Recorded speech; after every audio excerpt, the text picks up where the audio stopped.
That was an experience, wasn't it? Welcome back, everyone. Sorry the net went down like 3 minutes before things happened. I was supposed to come back and then no. I do have some stuff I want to prepare though, so just give me a moment. 1 sec. Because I want to share the new YouTube link. Or rather, I want she to share it. And I want to provide the link of the part 2 on YouTube.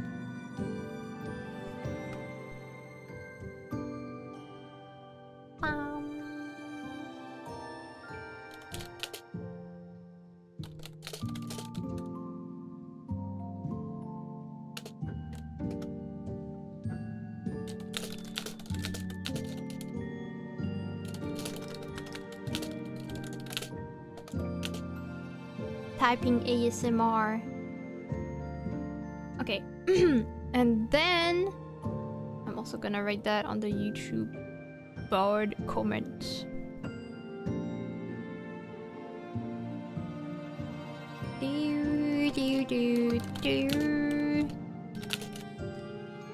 Okay.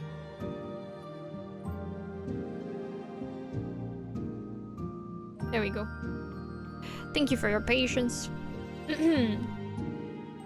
Okay, so oh, I see someone also claimed a pixel. I'm gonna write it down so that I don't forget. Sorry. Completely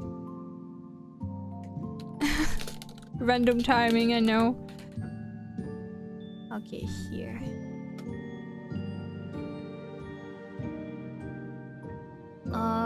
And then is it this one? Okay.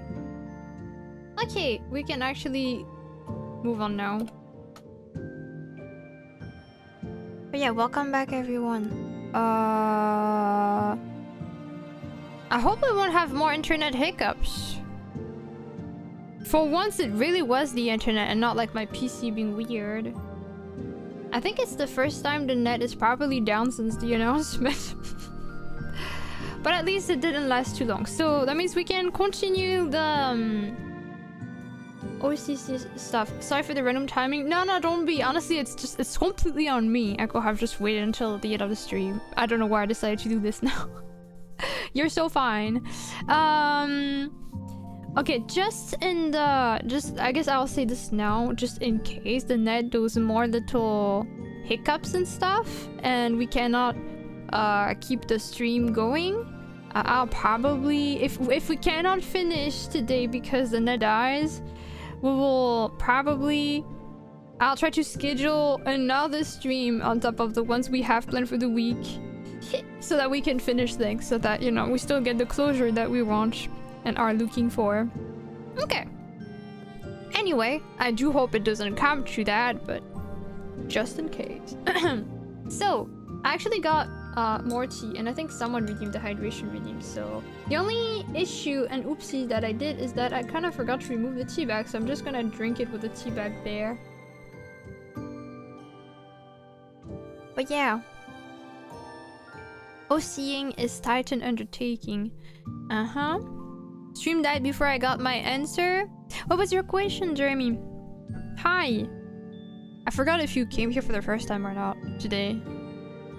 Like, if I greeted you before or not, I don't remember. Feel free to ask again. Okay, so... oh, okay. You got an answer. Okay. Okay, we're everything is fine. So, now that we have finished the little information on A, we'll be working on Xanthi next, which is the character we did for summer of this year on July 16. So I will make 2 pages and we'll be talking about her, and I'll be showcasing her appearance, blah blah blah, and then we'll be completing the final facts about her. I don't think there's a lot of, again, I think for the characters done this year, I want to see Mina's lore. It's fine, you can see this by watching the VOD. It's that easy. The stream is not gonna literally vanish forever. So, you're fine. But yeah, I think since most of the... I feel like most of the stuff we worked on for the characters this year had a bit more facts, maybe. So I think we really don't have as much work to figure out this time around. Anyway, enlisting OC lore videos to promote FOMO, but no, I wouldn't do this. Also, welcome back, Yuriko. Okay, so talking about Xanthi this time, because I really am sorry. I will not be going back to the OC we already talked about, because otherwise we'll just never get to finish the others. This was our Angel OC. Oh, I forgot that we said that she was ageless. Okay, interesting. She's our Angel OC. She looks like this. I don't know if you can see it well. Yes, okay. Gonna have one of my previews on the side so that I see what you guys see. Here and then here. Okay. So this is our Angel OC. With all the design features being decided by various people, including Metal, Indigo, Gauzor, Aina, Alex, Mugi, Spongy, and that's it for the main stuff.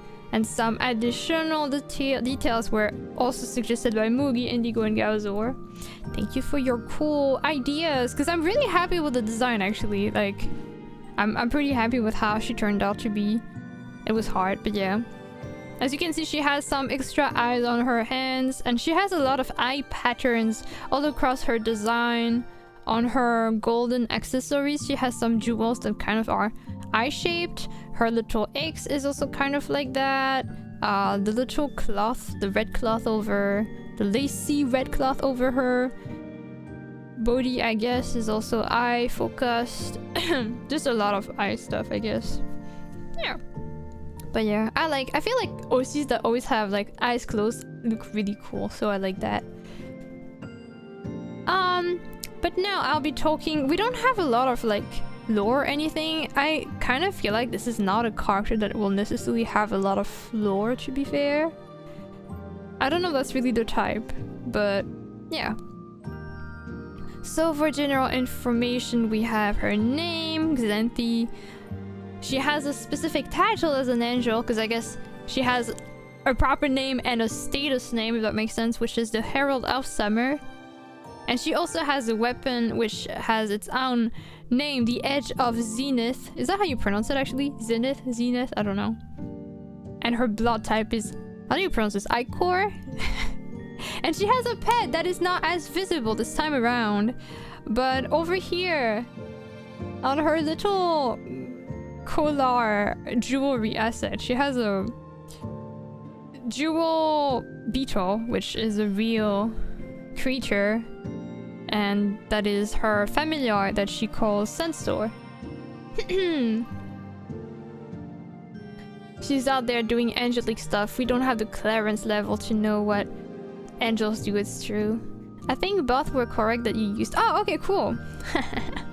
I'm that great. And actually, it's kind of like, I think we did decide on like the design, but we decided also that whatever vibe she has, I guess, whether she seems warm or very intimidating or anything else, it really depends on each individual, because when she appears in front of people, her presence will be varying on their own selves, I guess. They will see it differently. I think, if I remember correctly, I think the sleeves here and maybe even this little cloth here were technically supposed to be transparent, I think. Wait, I just realized I forgot to include her in the OBS feature. Let me do that.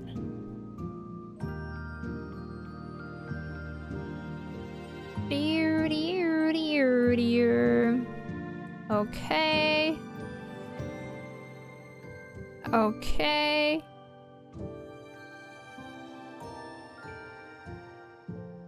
Okay. This is the character here. Oh my god, she's tiny. Okay, wait. Let's make her bigger. Wow, that's not what I wanted to do. Oh no. Everything is going wrong. I just keep flipping her. Okay, there we go. Pretend you didn't see that, please. Okay. So that's her. And now we'll be putting her like this, I guess. I might change her shadow distance because it's barely visible. Pew, pew, pew, pew, pew, pew, pew, pew. Okay. Sounds good. But yeah. Hi Tuna! And hello, Ash! Also on YouTube.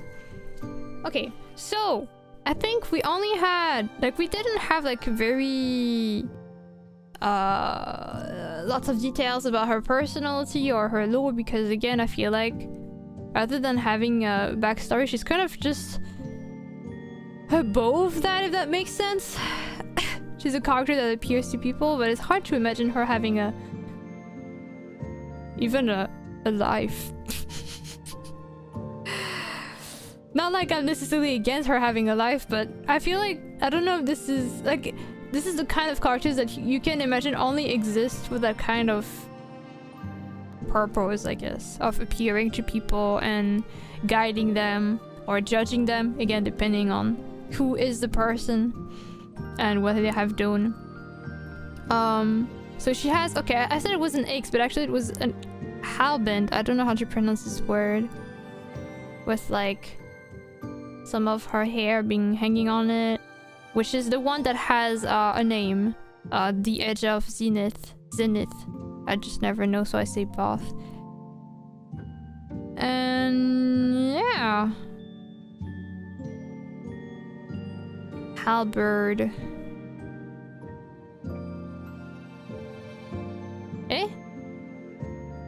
But it's called wait, what? Is that a pun, or is this like a real way I should pronounce it? Because like, why is there an R and not an N? Like, is this word pronounced halberd? Wait, I called it halbend. I'm stupid. That's not how it's supposed to be called. I just never wrote it right. Okay, let me fix that, guys. Sorry, I was reading the wrong word because I can't freaking write. It happens. It happens. Okay, halberd with an R. Oh yeah, remember we were debating on giving the name to the... naming the weapon Albert because of it. I think the Edge of Zenith is cooler, though, not gonna lie. Typos are dangerous, it's true. It can create so many misunderstandings. It's real. I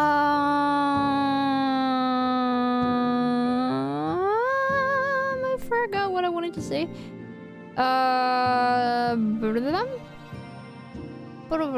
This OC is so cool. Yeah, it was done last summer in like July. So technically the only things that really need confirmation, because a lot of stuff is already kind of answered, is her affiliations, occupations, and story. Which is almost sad because it's really not a lot of stuff to really get through. But she just doesn't have that much, I guess, to her. I feel like she's... You know, compared to the elders, I feel like this character is not a main character, if that makes sense. She's cool, but I feel like she's not a main character. All the others, I could imagine them being the main characters of their own stories. Her, though, I feel like she's an important character, potentially, but she's not. She probably wouldn't... I don't really expect a story focused on herself, where she's the main character, but just... Yeah. Are you proficient in drawing weapons? Not really, no. I did use a reference for this for sure, because it was hard. I did struggle. I think... Now, I was about to say you can technically see that in the VOD, but unfortunately this is one of the few OCs of this year. Well, this is the only one actually that didn't get to have its VOD saved. Or rather, it is there, but... it isn't available on YouTube because it got it didn't get striked, but it got blocked everywhere. So So I can't really, like, you guys won't be able to see that one, unfortunately. I could imagine her story being a bunch of stories where she appears without ever being the central character. Yeah, I could see that too. Hi again, Havonu. Yeah. So I feel like it's hard to even come up with a story name because finding something where she's like thinking of, I think we will need to figure out what kind of story specifically is there. But I mean, to be fair, I could just write that she is not a main character if we weren't like just used to, like, if we couldn't decide, we could just do that. Does she use hair to fight in any way? No. I mean, she just probably... Honestly, it's hard to even imagine her actually use her weapon, ironically. I don't really imagine an angel really fighting, even though she has the weapon. But I'm guessing that if she were to use it, she will just take it out of her hair. And then her hair will be down. That would be a cool sight too, actually. Yeah, probably something like this. But her hair itself is not like... It's not like her hair is her weapon. It's more like her weapon is used as a hair accessory on top of being a weapon, I guess. So her hair themselves don't have like powers or anything like that.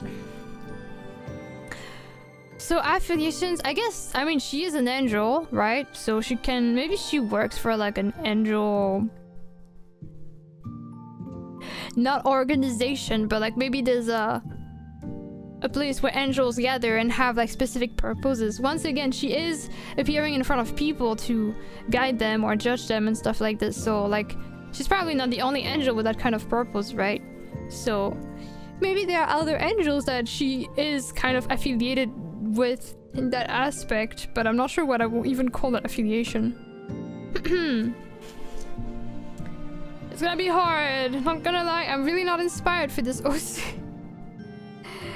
This one is gonna hard, and just like how I can't really give her MBTI thing because even her personality and portrayal is really varying on people. Thank you for the hydration. The higher plane, the celestials. That sounds good.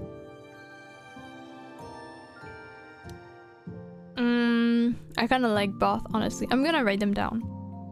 Okay, one sec. And the Chuju. To confirm. Affiliations. Oh crap, my keyboard is wrong. One sec. Wrong language! Okay, there we go. Affiliations. Occupation. And then story title. I mean, again, occupation is gonna be not too hard, I think, because it's just like she's an angel, right? She's like, she can... you know, I feel like typically for angels, they can have like several purposes, but most of the time it's being a guide, being a messenger. I think most of them are not necessarily judge, but I could imagine her to be a judge. Since she does look kind of intimidating, and again, she kind of has a weapon, so I feel like she's not just there, I guess. I guess she's a guardian, because, you know, guardian angel is a term too, right? So I could imagine she's also a guardian to some extent. Yeah. So I'll probably write the following. One sec. Oh my god. Okay, I'm censored. That's okay. So I want to write that she's, you know, some of those, but it depends on the people, I guess. Depends on the humans she's interacting with. Depends on, you can see it, but I'm gonna write on the human or something. On the human she interacts.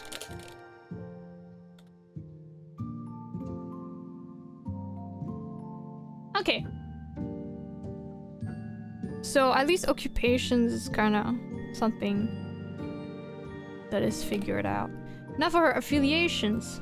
You know what? Maybe I did like the ideas that Galzo wrote, and I realized maybe she can have like different. Maybe there's like, oh my god. Okay, wait.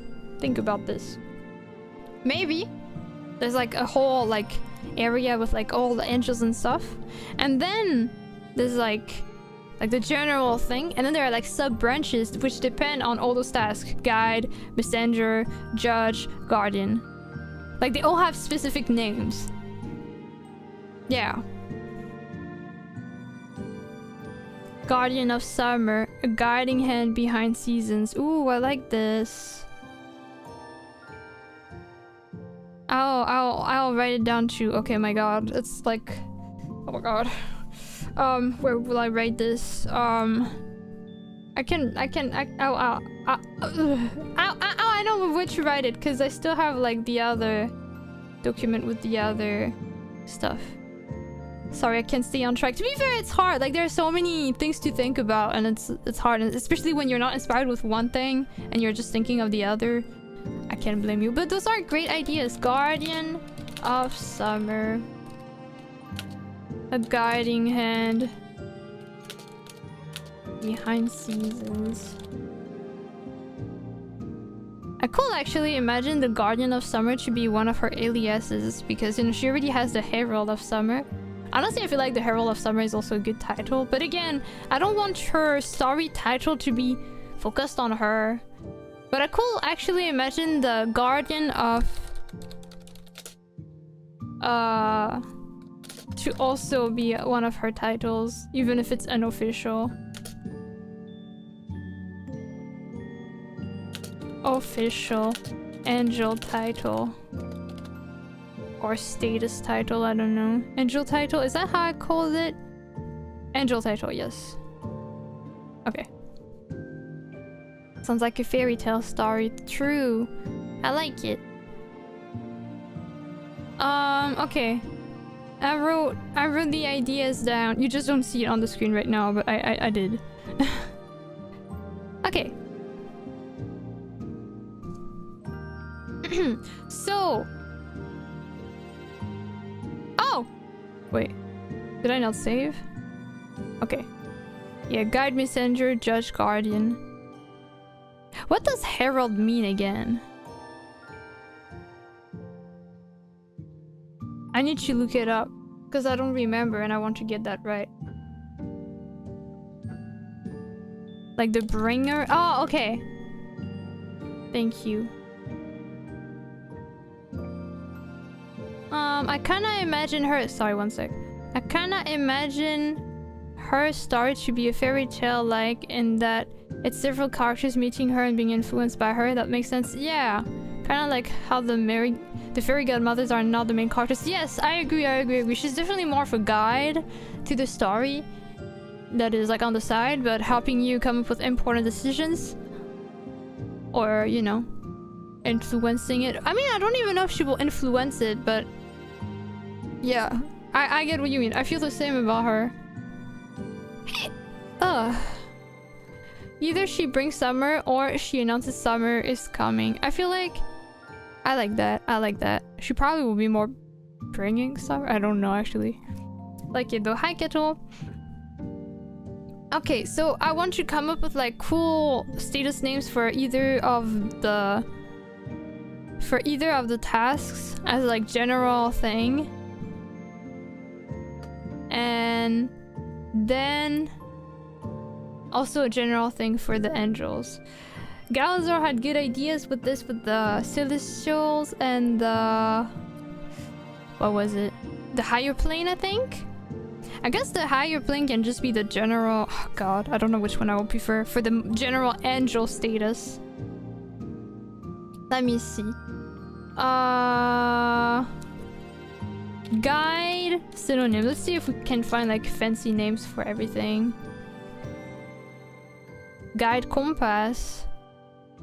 I guess when I say guide, it's not literally guiding with the directions, but more like a guide to important decisions, so I don't know if the compass is as fitting.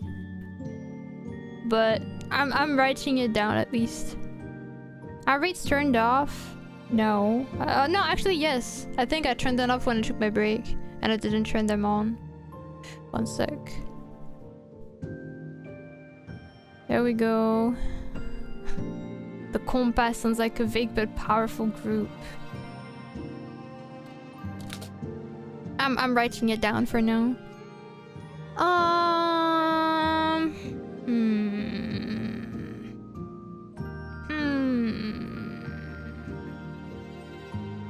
Maybe a light. Like a guiding light. Compass can be metaphorical too, it's not always a literal word. Oh, okay, I never heard it outside of like literal directions actually, so I didn't know it was also used in that specific aspect. Manual maple rate. I literally re-enabled them! You couldn't wait! But thank you, Maple! I hope you had a nice stream. What the heck? Moral compass. Oh, true. There is this. I completely forgot. Hope you had a nice stream with your top secret work. Hi, Maple. Yeah, I re-enabled them. It's just I took my lunch break, and when I do, I disable them for an hour, but then I forgot. But then Ryan said something, so I re-enabled them. But it's okay. Still good to see you. I hope you had a nice stream. Were you only doing top secret stuff, or did you draw anything that can be shared as emoji? But yeah, for little context, I'm basically going through some OCs I made with the chat across the years, and we're just kind of finalizing some facts we never worked on in the past, so now we're kind of just thinking and doing stuff. I did some doodles, I'll post them and share links in a bit. Okay, actually, I realized you don't even need a permit because you're VIP, so just feel free to toss them whenever. Of course, as long as it's safe for work, but you just know how... You know the drill at this point, you know how it is. But yeah. Appreciate the raid. And yeah, basically, just for showing this a little bit more, so that people that just joined see things a bit. In 2022 and 2025, I did some interactive OC making streams, so once per season there will be like a specific concept that we will make OC of. So we got a magical girl. I guess I could just do this in order. We got an alien, a witch, a magical girl, a fairy, a ghost, a mermaid, a vampire, and an angel. And we went through 6 of them so far, like completing all the facts we wanted to work on, and we're just finalizing the last 2, which is this one, the angel, and the fairy media later. We're just doing that. I'm just honestly, those kind of streams are not gonna feature any art, so I hope no one is too sad. But it will be a lot of just like thinking, honestly, just a lot of me being like, I'm not sure what could work for this, and then the same thing for like 15 minutes until something actually is confirmed. That's usually what those streams are like. Also, I had a net outage for like a very short time, so I just hope it doesn't happen again and that your raid doesn't go to waste. But yeah, also if you need to rest, feel free to, because I think it's usually dinner time for you, so have a nice break and dinner whenever you get to it. Okay, back to this.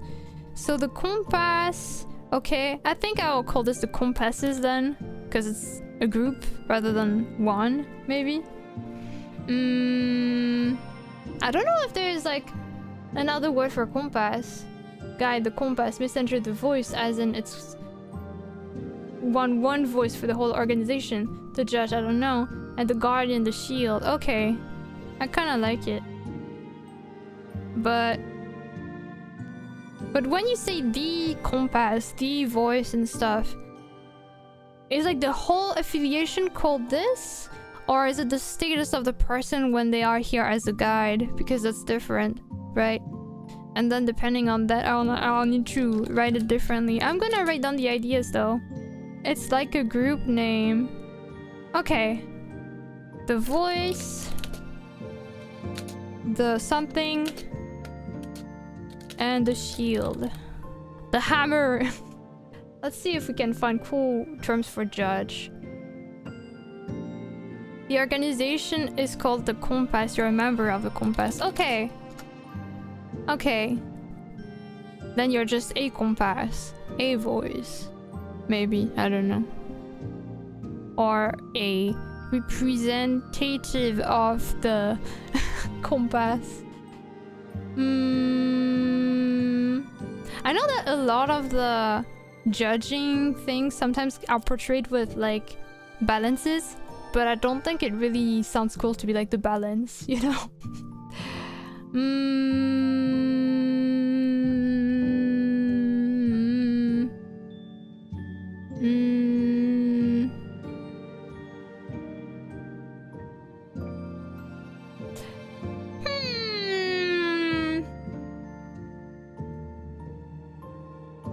Difficult.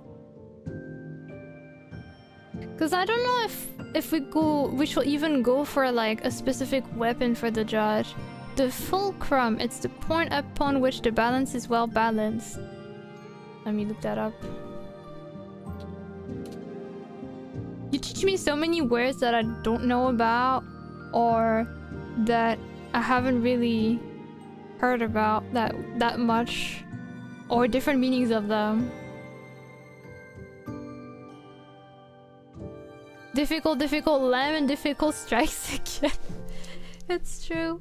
I feel like I ate a dictionary today. You can be proud of yourself. Seems like it's the same word in the forbidden language because I see a lot of results being forbidden despite having my English browser. But it also works in English. It's a lever. Now, a lever of which a fulcrum is a part. Oh my god. I learn words from video games. We learn words from all sorts of influences when you think about it.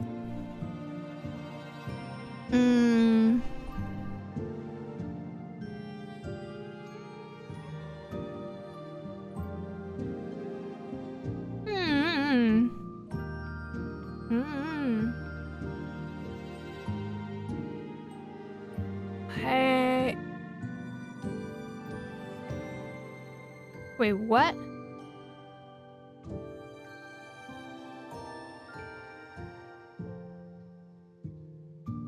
Oh, okay. I got a weird result and it was because it was a fictional thing. So I was like, what the frick is that? But they didn't see it on the first result, so I was very confused.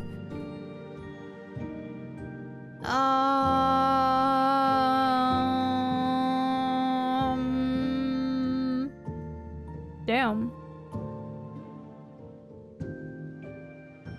We could have this. I think I'm slightly less sure about this specific word, but I think that's really just the bias of me not really knowing the word well, so I can't visualize it as much because it's very unfamiliar to me. But so far it's like it's not even bad. I just want to see if I can think of like a different word.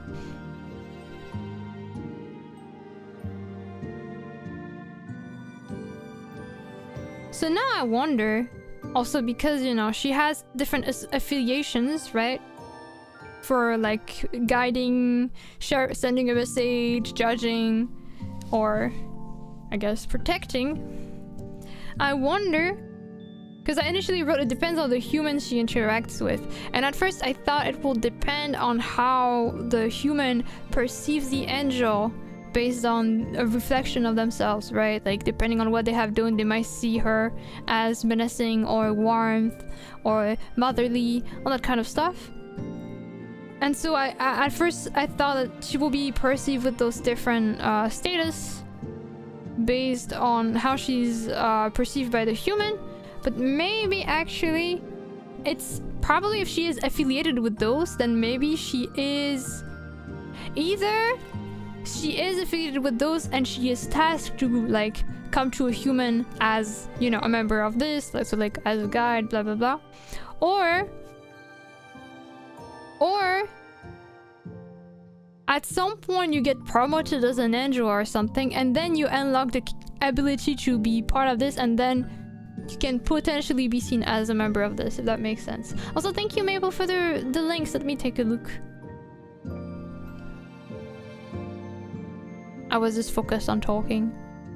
Wait! Why am I here?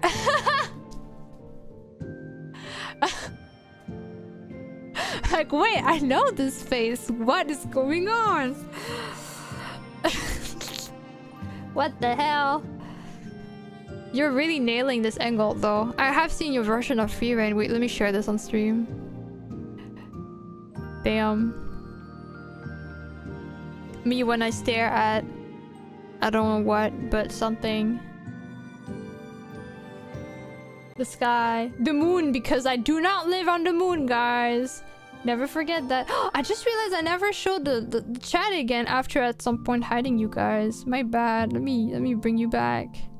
Censorship is real. Probably haven't happened ever since I went back from the break, right? Since the net died.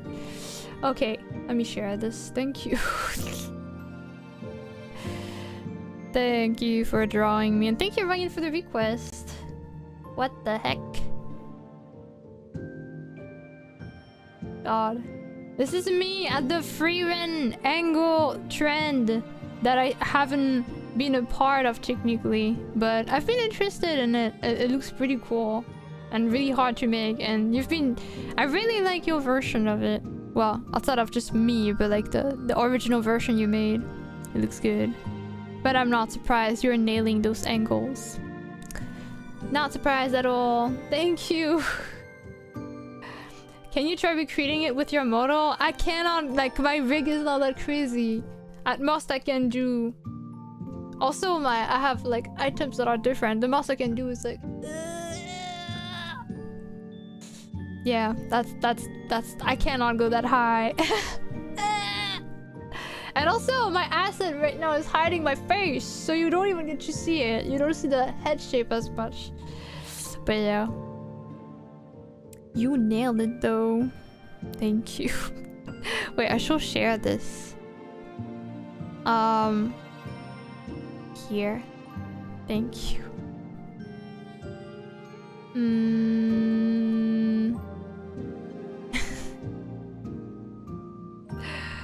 My goodness. But yeah, if you need to rest after your stream, don't let me hold you back. Oh my god, where is my chat? I lost you guys. Oh no, never mind, you're here. I'm lost all the time.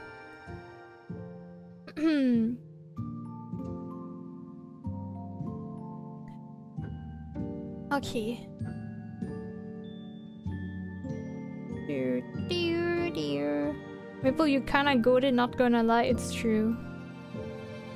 Glad you like it. I will rest and lurk. Have a nice lurk and rest. I can't stop staring at the art. I really wonder what she's looking at with such an expression too, right? But maybe she's really just looking at the sky. Love it though. Thank you again. And for the raid also. Sorry I didn't... Sorry I forgot to re-enable my raids early enough. I keep forgetting. Okay, so back to what were we looking for actually? We were looking for the vocab, I think. The vocab of everything. Oh my god, I just realized I have so many things open still. Okay, here I don't need this. And then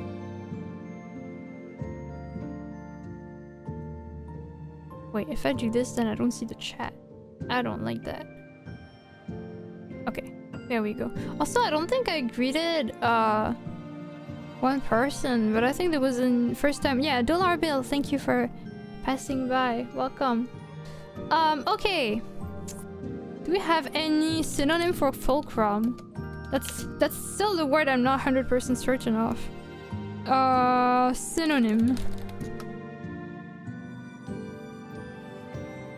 The pivot or pivot, I don't know how you say this. The swivel, the support, The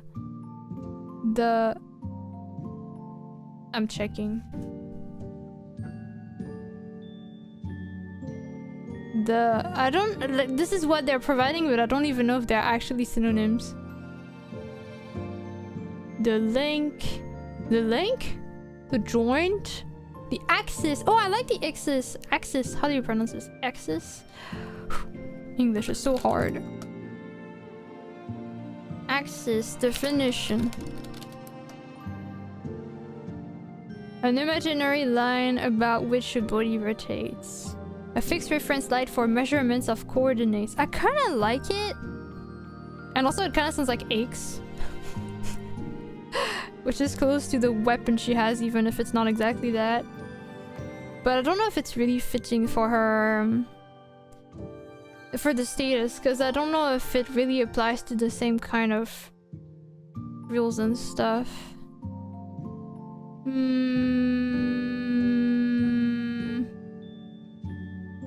Like, I don't think it's related to judging when I think about it.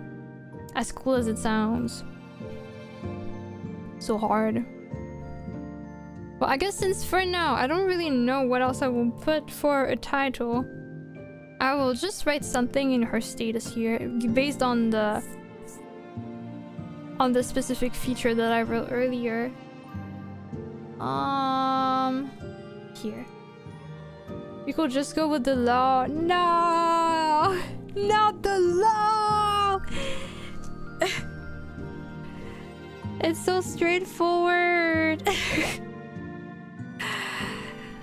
Hello, hello, Hilly.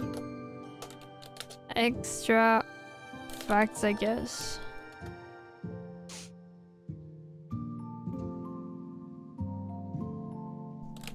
Is this the right? Okay, this is the right size, actually. Wait, is it really? I think it's actually still a bit too big, but that's okay.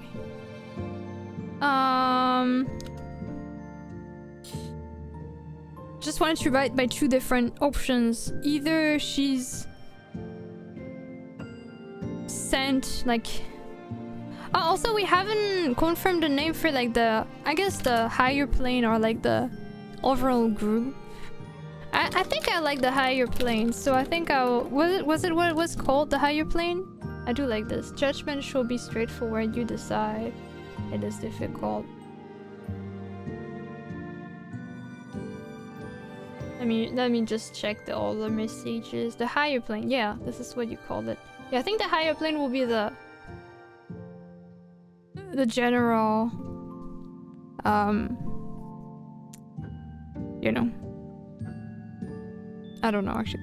The general organization, I suppose. But then this makes me wonder if she actually will have like a specific also occupation that is more like as a general thing rather than the specifics. But then she will be a celestial. And so then it's including everything. Oh my god. Okay. So her titles of guardian, judge, messenger, and guide or status. Oh.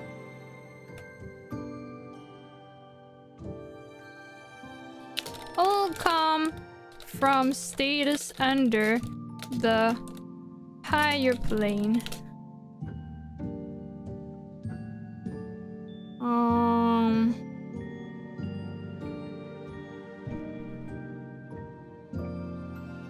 From the higher plane. She is either tasked by the overall organizations.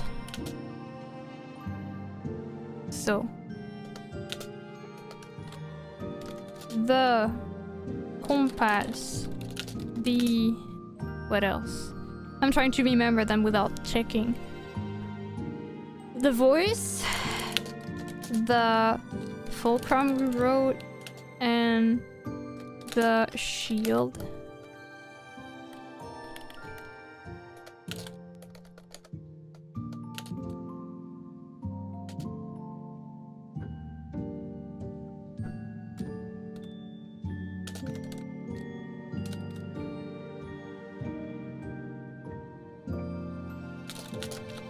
just wanting to write them all in the right order.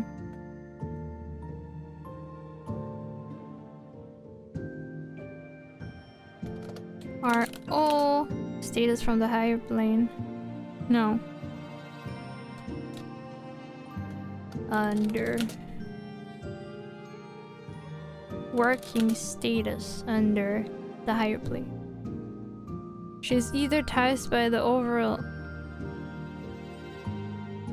by its branches or so yeah, I keep debating as to whether she is working for those organizations, or when you kind of start working for the higher plane, you start with just one task, and then kind of as you level up and rank up, you gain some additional grades, and then this is what allows you to have some more status, and then eventually you're not just a guide, you're also a messenger, and also a judge, and also a guardian. I will guess in order, if there was an order,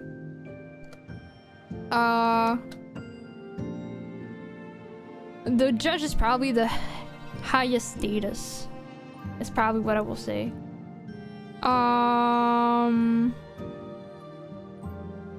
So I should probably actually reorganize them in order of like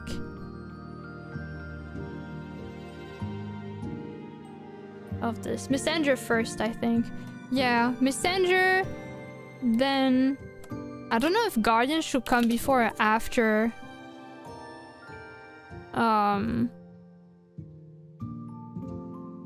like I'm not sure which order it should be for those, but yeah, I feel like judge definitely will be the highest tier.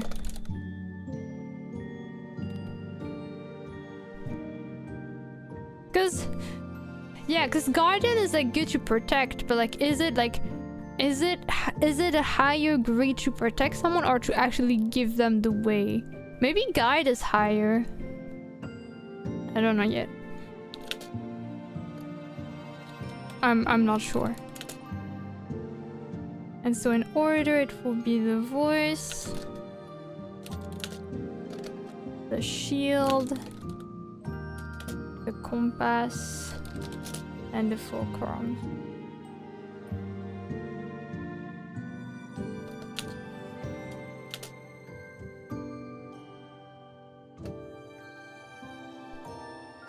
So in order, messenger,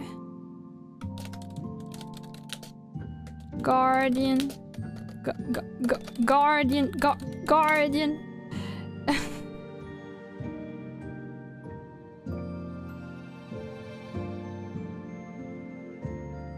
And then judge. Maybe I'll write celestial first and then in parentheses because it's all from that. And then same here. The higher plane. And then in order, the voice. Actually, I can just copy paste whatever was written here. Woohoo!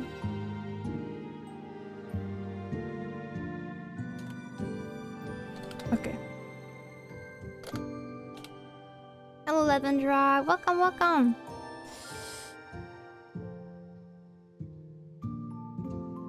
So, to rewrite this, so her titles of messenger are from our working status as a celestial under the higher plane.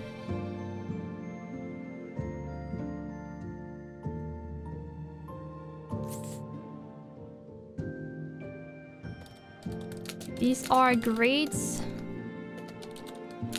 that are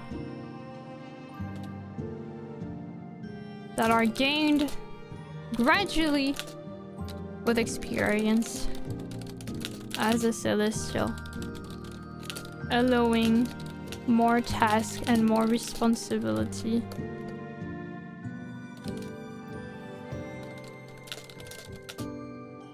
To the angel.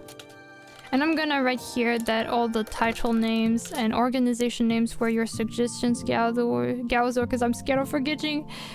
Titles and names suggested by Galzor. I think I'm fine with the fulcrum in the end. I think I just need to get used to it. Oh wait, this is too... This is not the same size. Okay. Alright. Okay, now we just need to find a title, but... I find it hard to find a title when you know the story isn't about her. Probably should be Tales of something, I would say. But I still have the... Congrats on fitting my whole dictionary of words. Thank you so much for all your ideas. They're really good. I like them a lot, obviously. And thank you, Mugi, for the redeem. I've been drinking. Okay. And now, story title to confirm. And then context.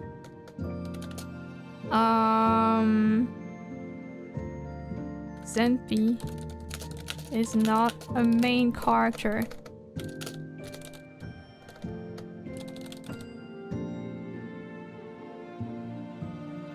And then I still have the ideas that you had earlier. I think I would like Tales of something personally. So I'm gonna write more ideas.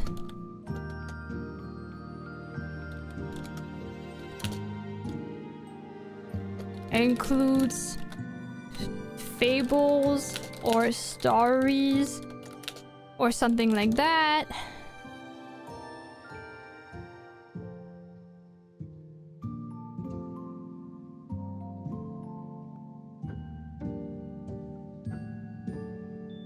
Do you think ancient cat girls will have been called Neanderthals?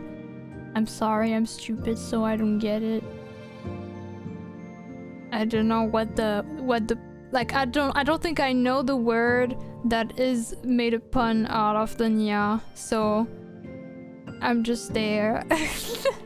Hi Silhouette, what you drinking? Tea as always. Just the classic Earl Grey, as I do almost every day. Neanderthal, spelling doubtful. I don't even know this word actually. Let me check. What does it mean? Like ancient people? Archaic humans who inhabited Europe and Western and Central Asia during the Middle to Late Pleistocene? Is that how you... Oh! Okay, yeah, I see the pun. I see it. Sorry, I'm just...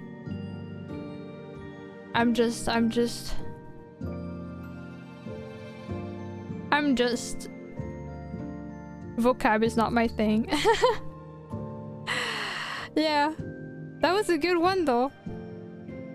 You got more Earl Grey? Yeah. Actually, in my lunch break, I drank. Like, I first fully finished my cup.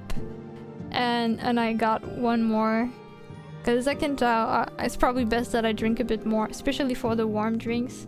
Wait, apparently the Neanderthals are like...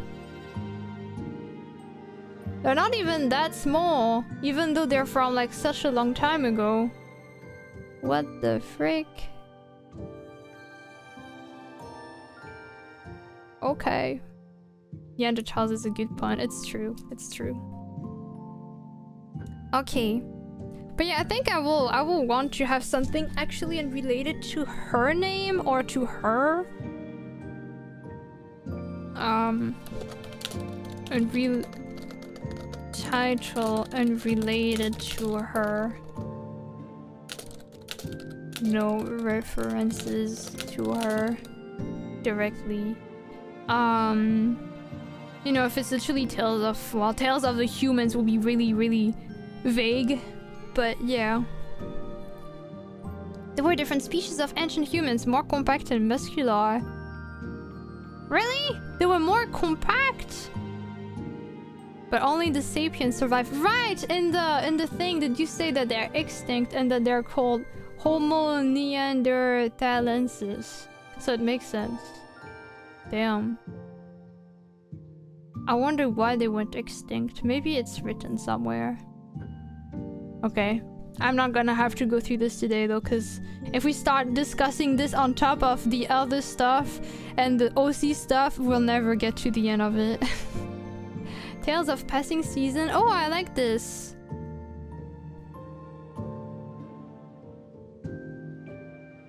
Cyber Friends, but it's also about time with just a hint to the fact that she might appear. I don't know if it's unrelated or not. I like it.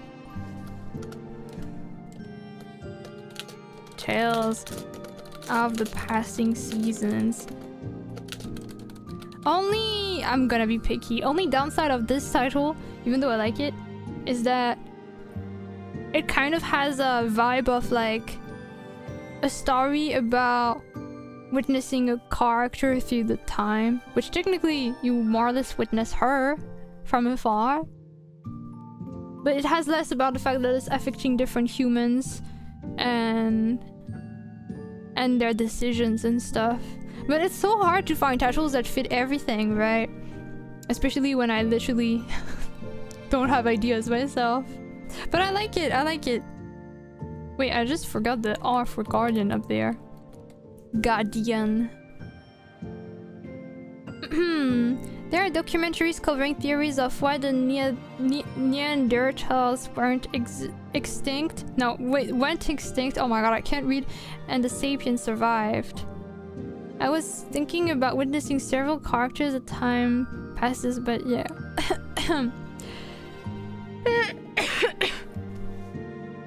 Goodness. The Heroes of Season, Guardian of Summer, but then it's literally related to them. I don't want the titles to be about the angels. I want the title to be about the humans that eventually will have to make decisions and maybe face with the angels, because the angels are not the main characters. Seasons passing. Tales of Humanity. I actually like it. It's very straightforward, but I like it. Tales of Humanity.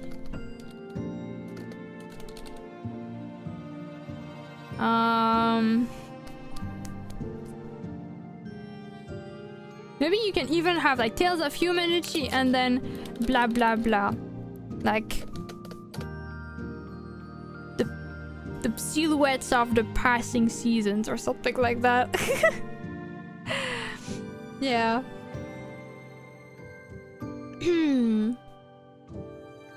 The heroes aren't the angels in that, but you wrote Guardian of Summer as like the heroes of seasons, and then here Guardian of Summer, even though that's the status of the angel. So that's technically implying that the hero is this. Unless it's like, you know, the games where it's like Kirby and then comma and then, well, not a comma, but how do you call this actually? The two dots in English. I don't know how it's called. And then I don't know, the Forgotten World or something. The Guardian of Summer is a specific title. Heroes of Seasons is a series. The colon, yes, thank you. Right. Thank you.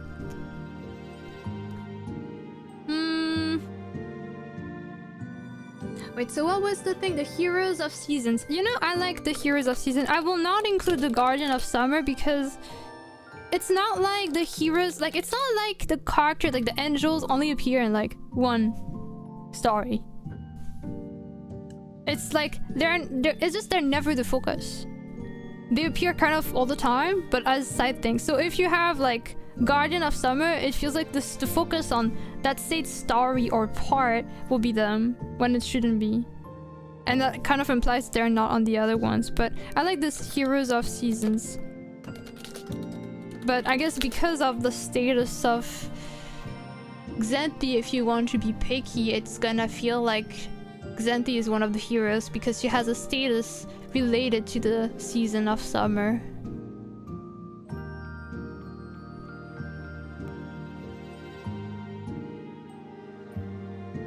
But I like it. Wait, also I just want to make sure I'm not missing stuff. Multi-generational novels are a thing, though not super common in modern Western literature. But I like it. Tales of Humanity and that kind of stuff. I think so far it's my favorite. Someone also wrote When Seasons Pass, so I'm gonna write it. I think When Seasons Pass can have like...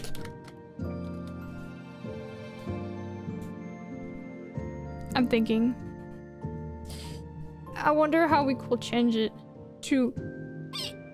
colon and semicolon, yeah. Through storms and sunsets.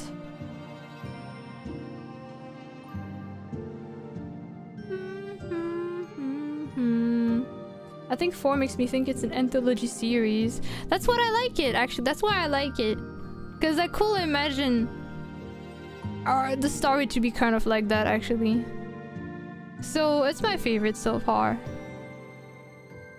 That's the vibe I was going for, to be fair, yeah. And that's kind of the kind of story that I envisioned for the story that Xanthi is in. So that's why it's my favorite. I want something that's more big. I'm pretty sure there's already stories that have this exact same title though, which is why I'm wondering if there should be like Tales of Humanity and then something.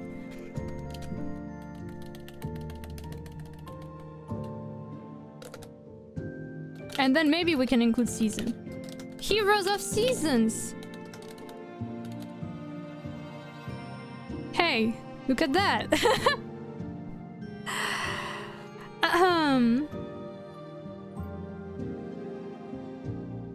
Stories related by Xanthi's presence, but not being about her. Yes! Or heroes through seasons. Because off seasons feels like maybe then it's Xanthi.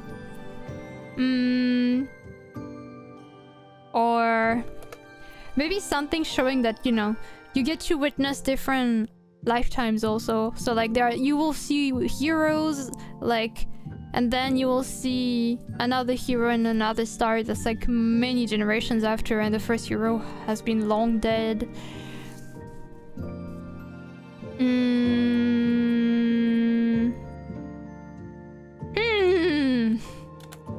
I sounded like a horse. It isn't like Feather Maiden, in which I made a reference to the title of a movie named Birdman, so I feel like it's more of a slice of life movie. What? I'm sorry, I'm not sure what you're talking about. 3 seasons might work. Like without the heroes or with the heroes?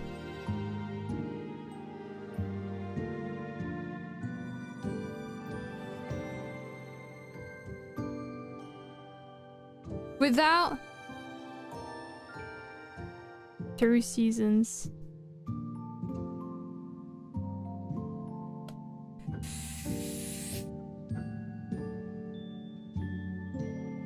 The title of When Seasons Pass is what I was talking about. Oh, okay. Wait, let me reread the message with what you said, like what you said with the thing in mind. I still don't really get it. So wait, so when seasons pass, when you're saying it feels like a slice of life movie, you're talking about When Seasons Pass, or are you talking about the other example you mentioned? But yeah, I feel like When Seasons Pass feel more like also something slice of life or emotional, I guess. It could be a shoujo. But it can be a cool one. I like shoujos actually. But it feels like there's something in that title, When Seasons Pass, that feels a bit more melancholic, I guess, and very like more easily emotional. So that's why I'm not sure it's portraying the vibe I would want for the story personally.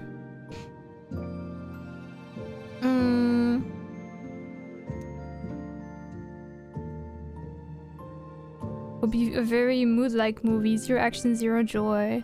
That's not the story I want for her, though. Not those vibes.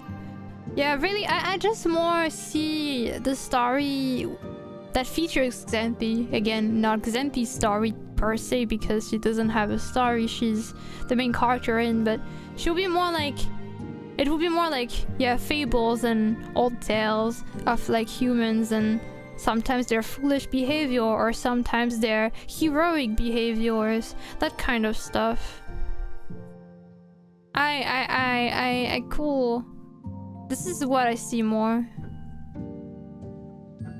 probably wouldn't be something very modern in that aspect, because I feel like those kind of stories aren't done as much nowadays. But that's what I will see or visualize more.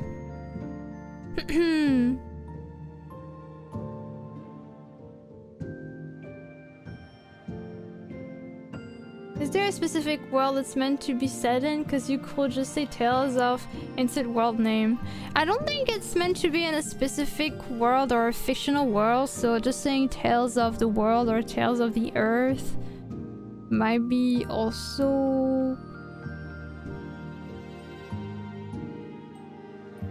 I guess it's gonna be the same effect as Tales of Humanity, I suppose. Although Tales of the world can also imply, you know, how the world came to be, right? Thank you, Big Bang.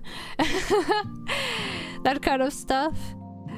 Humanity is more reflecting of how we're really gonna witness humans in their best and worst, and being lost and sometimes finding their way with or without the Celestials. So I think personally I still prefer Tales of Humanity. I think Tales of Humanity through seasons like this, I still prefer Tales of Humanity just as is. So personally that's the one I would prefer to go for.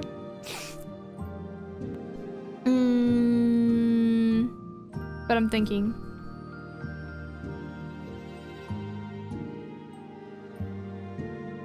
The watchful silence, a journey through time. But why silence when we follow different stories of people that are not quiet?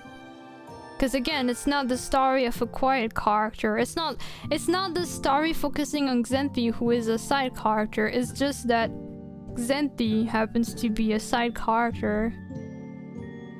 Tales of Humanity. You know what? That's exactly the title we should go for. She should always be the focus. That's the story she's gonna star in. You know what? I think this time around, I'm really just gonna go for Tales of Humanity. Because I feel like the others... They do sound good. They really do, but I think they just don't reflect the story that it should be. Or that I visualized for the character. Could be okay, if we wanted to replace Tales of like the world, we could also have Fables of the world. So either Tales of Humanity or Fables of the world. That's probably or Fables of Seasons or something. Fables of the world. Wait, I made a typo. Or Fables of the Seasons, or Walks of Life. Technically, maybe.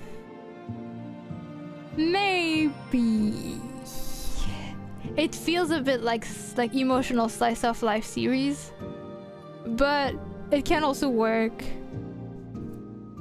Let me change. Let me refresh the list. So I personally prefer Tales of Humanity, Fables of the World. I was gonna say Walk of Life, but Walks feel more like it's anthologized around multiple stories. Yes, I see what you mean.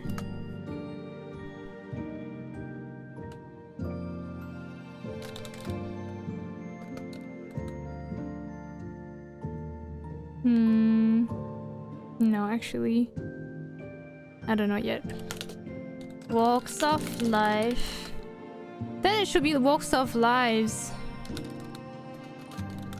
So that you know it's not just one life, but like many people. Maybe, I don't know.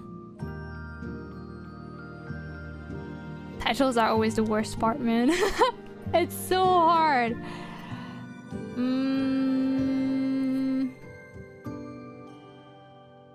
There was another thing I was thinking of.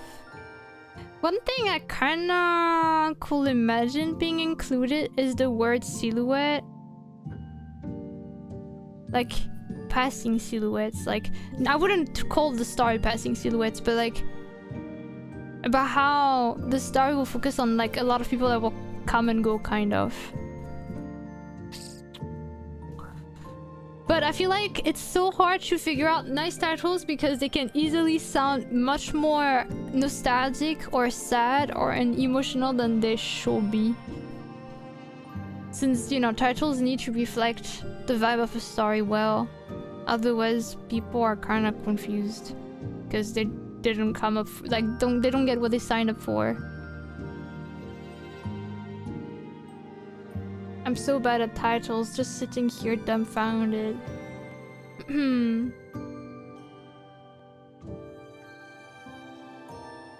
It just feels redundant to me because really walks of life is already multiples.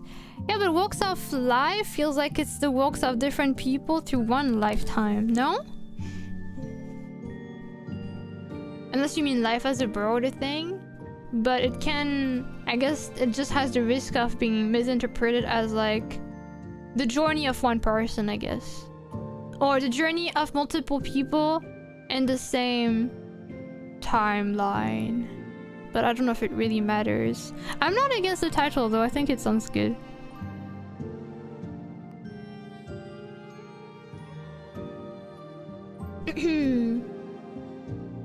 I missed the mark on the title when seasons pass. Honestly, the title sounds good though. It's just that I don't think it fits this story. It's so frustrating because people have good ideas and I'm just like, yes, but actually I don't think it fits. My god. Try writing short stories for several years. It will cure you through suffering. Oh my god. Galzor story drop when? When is the book coming out? It is difficult. It just doesn't fit the lore or the vibe enough. It is tricky. When it's good but it doesn't match. It's so sad! And then I feel bad because I keep rejecting like 80% of the suggestions. I'm like, yes, but now it's mostly fanfic and it's already out. Okay, good. One sec. Life is meant to be life as an overall. Okay. I guess we can keep it for now among the many. It just can feel a little bit... See this? Honestly, this name, as I like it, and I will keep it for the poll because I still think it can work. But this one, Walks of Life, can still feel a little bit like a slice of life. The original novels are somewhere deep in the project spiral. One day, perhaps. Also, welcome to you, Snail. Hello, hello. We can think of like one last name and then we can start with the votes. But yeah, I think personally I prefer the first two, maybe. I think if there's like one last I can think of, otherwise we're just gonna go with the poll as is.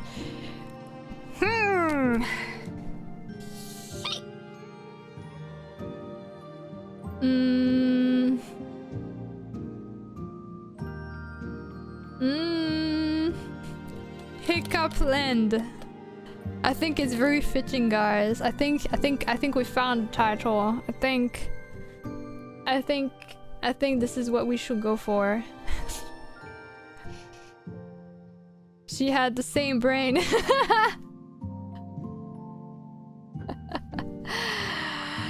You know, you just hiccup and that's someone Cynthia, and then here we are. No, seriously, I think I'm just gonna go with the 4 and we're gonna have a poll and decide. Anthology of Hick. Oh, anthology is a good word. I like that actually. Like, as an actual idea we should go for. Anthology. It just stories being told by Chi. Anthology of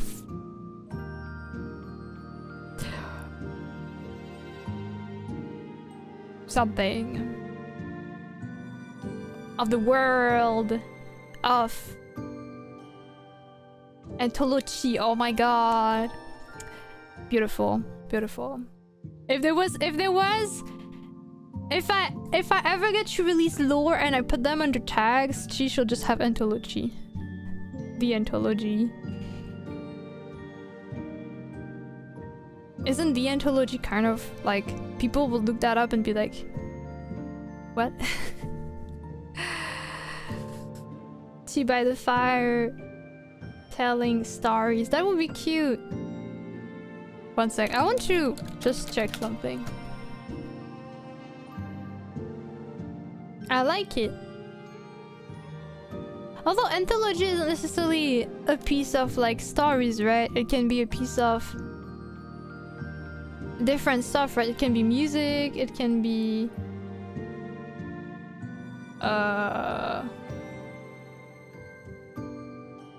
yeah, it's a lot of stuff. I like it though. I like it a lot. I just don't know what I will go with this. Commoners and Heroes, the anthology. An anthology. An anthology. You know what? I'll write this down.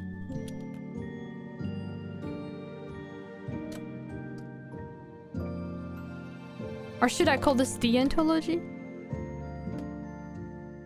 Or the anthology.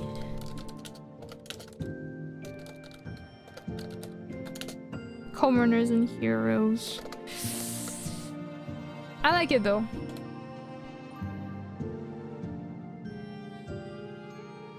Or anthology of commoner of heroes and heroes.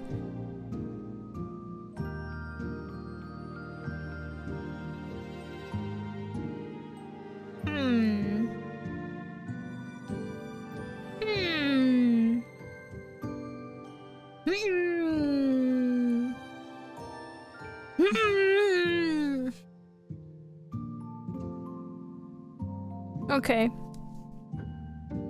Let's just start the pool. The anthology feels like the start of the whole of humanity, while something an anthology feels more like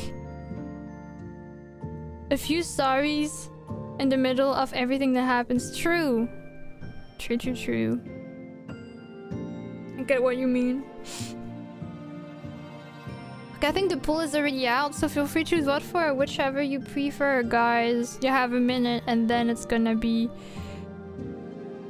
revealed. Honestly, I still don't know which one I'll go for.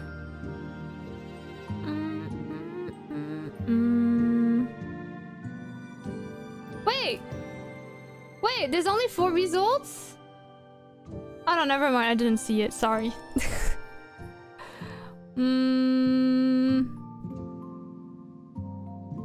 I'm debating on a few, honestly.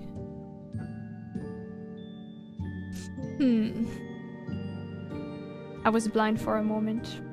Alright, Tales of Humanity is the one making it. Thank you for voting, guys. Okay, so that was the last part we needed to figure out for Xanthi. So, Tales of the World. Oh my god. Ugh.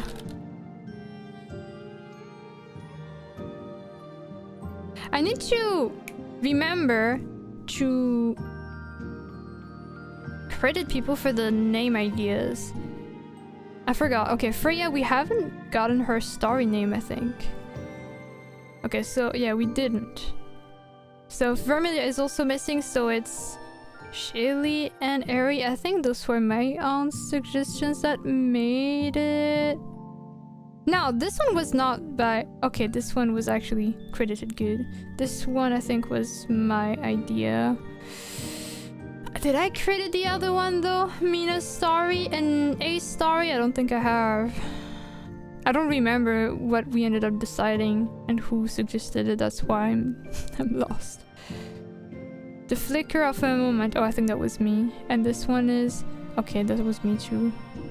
I'm rigging the pool, guys. It's now confirmed. Tales of the World was suggested by Galzor, though, I think, right? Let me write that down. It was Tales of Humanity. Wait, what did I write? Tales of the World. Sorry, I'm stupid. Humanity. Thank you for correcting me. I'm just very... I literally voted for that one too. Starry name. Thank you for telling me.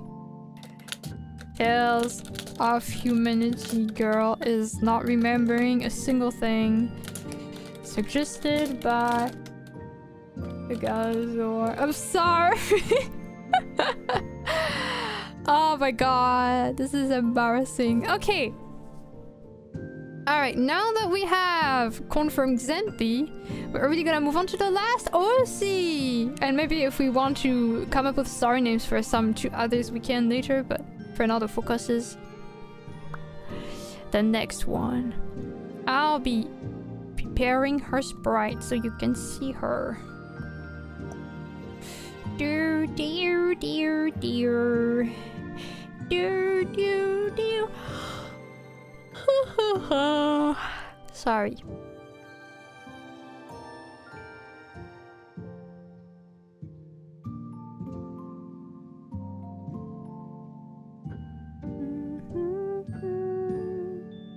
Okay.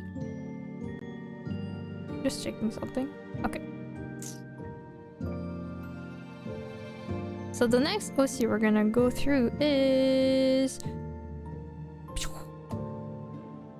Media or Media. I don't know how to pronounce her name actually. Embarrassingly enough.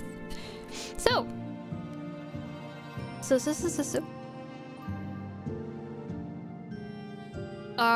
Okay, this is the page you see, I think. Wait, where's my OBS? Oh, my OBS is here. Okay, this is weird. We're gonna move this. Okay, great. Okay, so Media is right here. This is the last OC we made. It was last month, I think. On October! Yeah! For OC-tober. October 22nd. So it's been... She's only a month old, technically. A month old and 3 days. They grew up so fast. And we did have, like, a few things that we didn't confirm. Oh, I didn't give her an alias, even though I think she... Oh, maybe she doesn't have an alias? Okay, anyway. She's a fairy character. And I'll just showcase her design real quick before we actually talk about the specifics. She's a fairy OC, but she doesn't really look like a classic fairy character, not gonna lie. This is Media's Steel Feather, right here. She doesn't look like a stereotypical fairy, but this is the fairy OC we made. And then there's a little familiar, as always, which is an asteroid. That is very cute and clumsy. Okay. Let's talk about the specifics. So, actually I'm gonna drink first.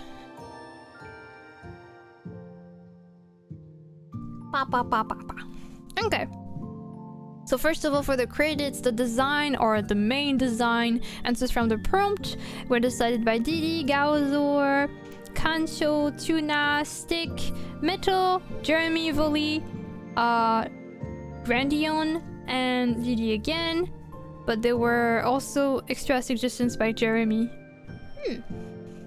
That's a nice looking character. Thanks! I'm really happy with how she came out.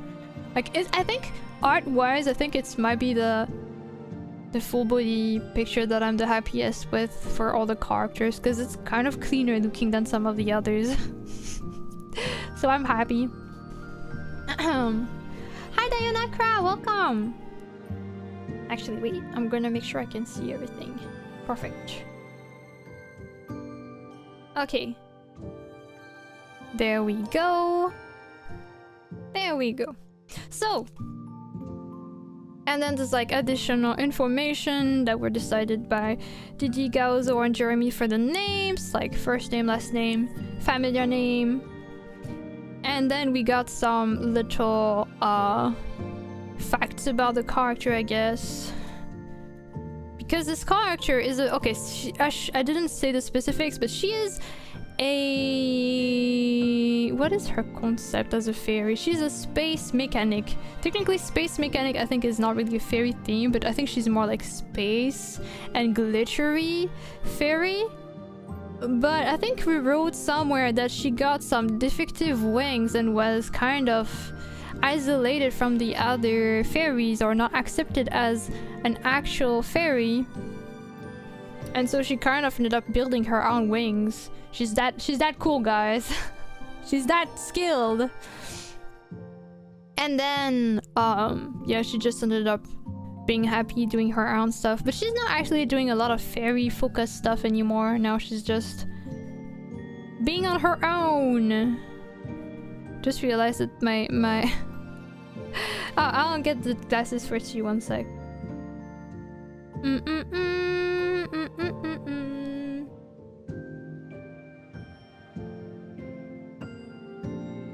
Mecha mechanic or space mecha mechanic? Space mechanic, no mecha mechanic. Just space mechanic. Maybe if I said mecha mechanic, it's probably because I stuttered. Okay, that should be the glasses. She has wings? Yeah, so like it's not as obvious right now, but she has, yeah, mecha wings. Basically she got some kind of spaceship wings. She got 4 of them, 2 around like the shoulders, yeah, and 2 around the middle of the back, kind of. Yeah, she ended up making them for herself after, I'm guessing she was either born without wings, or she had very weak wings, or like wings that had problems, and then the other fairies are like, you're not a real fairy. And then, well, she just proceeded to do her own thing, and she got her own wings now, and she's cool, and she's very capable and can build stuff. In a way, when we made her, we really were thinking that she was pretty, like, she has a similar skill set as A, who also can build a lot of stuff. So it could be an interesting way to see them, like an interesting thing to see them interact. Maybe they get to meet in one star. Maybe they have a crossover arc, you know? Yeah. But yeah, and she has some sparkles powers, I think, or glitter, I think. Yeah, sparkles, glitter bombs. And so the problem is that instead of getting like dirt or dust or grime whenever she does some building stuff, she instead gets a lot of sparkles and glitter everywhere, which she doesn't like. I think she's kind of rejecting a lot of the very stereotypical fairy aspect, so I think she doesn't like that sparkly aspect of herself, because she's like, no, I don't want to be a fairy. Similarly to how I think, realistically speaking, she probably would not keep her hair that long, especially because it's inconvenient, but because it's important for fairies to keep their hair long for like health and power, I guess. She keeps it long anyway. Which probably reflects the fact that she's not 100% ready to let go of it either, when you think about it. Oh, we definitely should make her MBTI test. Because she's definitely a character that can have an MBTI result. Not sure what she will get though. Let me think actually. What do I think? What will be my prediction?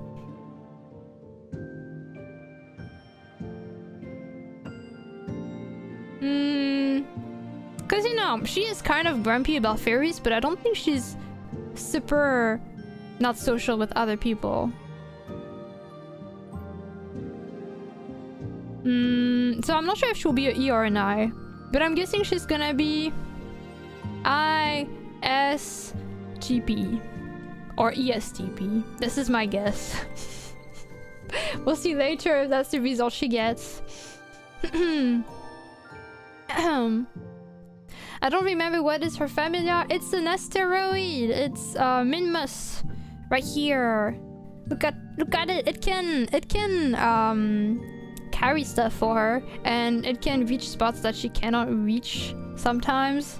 So yeah, but it's a bit clumsy. Very cute. I love this creature with all of my heart.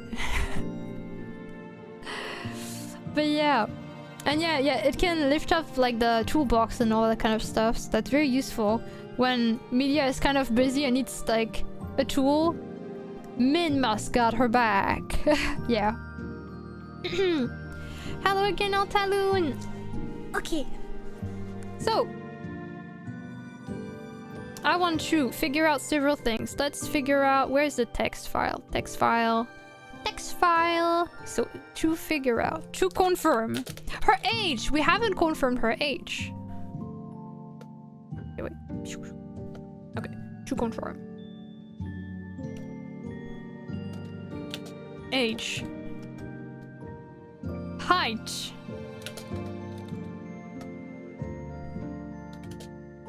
MBTI, but MBTI, I'll just run the test again. And then a starry name. And, you know, if we come up with other things, that's fine too. But that's the... Oh, and blood type.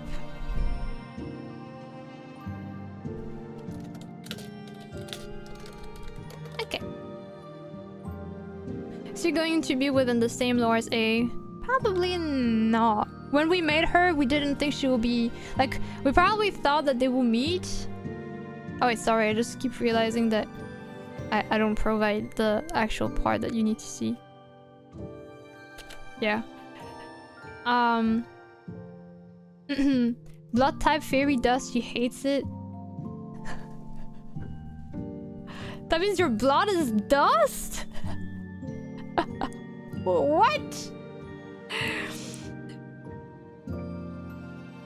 Fairy dust or blue? It's so crazy to me that there are some creatures that literally have like blue blood, like actually to this day, like in real life. There's like, isn't there one creature, like I think it's a creature that lives in the water that has blue blood? And I'm just like, this is crazy. So blue. Oh my god, okay. I'm gonna write the ideas though. Blue / fairy dust. I'll be honest with you guys, in either case it's not really a blood type, you know? Or does it mean that fairies have just like colorful blood, for example, and then blue is one type, and then there's like some people that have pink blood? But then wouldn't it be more logical to have a blood type fitting of her tone? Like purple in this case? I don't know. I'm really just saying this to understand the logic behind the suggestion. They do say for royalty to have blue blood if you want to go that route. That, well, I mean, media is certainly not royalty, but will fairy have liquid magic as blood? I wish I knew, like, do you think there are like actual things like in media, not media like the character, but like in stories and stuff, franchises, where there's like a specific kind of magical thing that's liquid and it has a name? That could be interesting. There's so much info already. If she's bleeding purple, she won't notice it. I mean, it's not like her skin is purple, right? Oh, actually, you know what will make more sense, actually? It might be the... more like either gold, because she has a lot of shimmering gold. But also, more importantly, green, because her character design, if you look at it, it was based on like copper. And like copper, there are also the parts that are also a bit green from the oxidation, but it's in areas that are more pink for us as human beings because there's more blood concentrated in like blushing areas, for example. So actually, wouldn't it make more sense if the blood was green then? I don't know if that makes sense. Does it make sense if I say this? Like, it will be more coherent with her appearance, probably, right?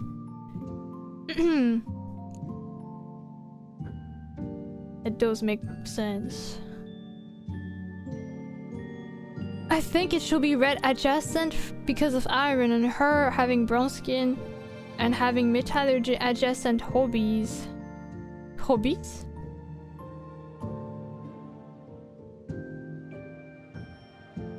Blood does transmit oxygen, so it could reasonably turn green. Wait, so that means that at first it's red and then it turns green. So her blood type is not green then, because it's just when it's exposed that it's green, right? But like if you get like injections or then it wouldn't be green, it will still be red. How would we explain that though? Her new blood is reddish, but with time it turns green. It's just like how for us it turns more brown. Okay. Okay, I like this idea. It kind of makes sense with her design. It technically doesn't really answer the blood type because it's just a color, not a blood type. but I do like the idea. I want to go for that actually. I'll write it down.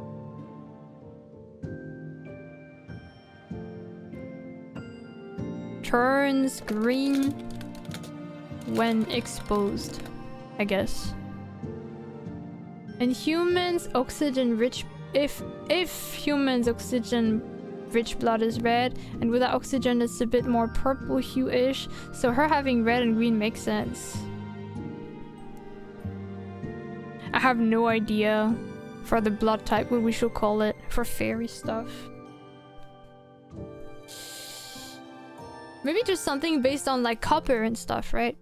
Because wait, was it copper that you wrote back then when you suggested her skin tone? No, bronze, sorry. So, but that's not really, still that's not really.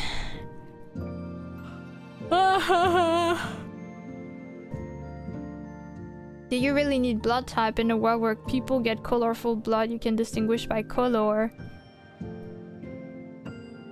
I mean, that could be a way to call it, right? But then we need to give it a proper name and not just being like, yeah, your blood turns green.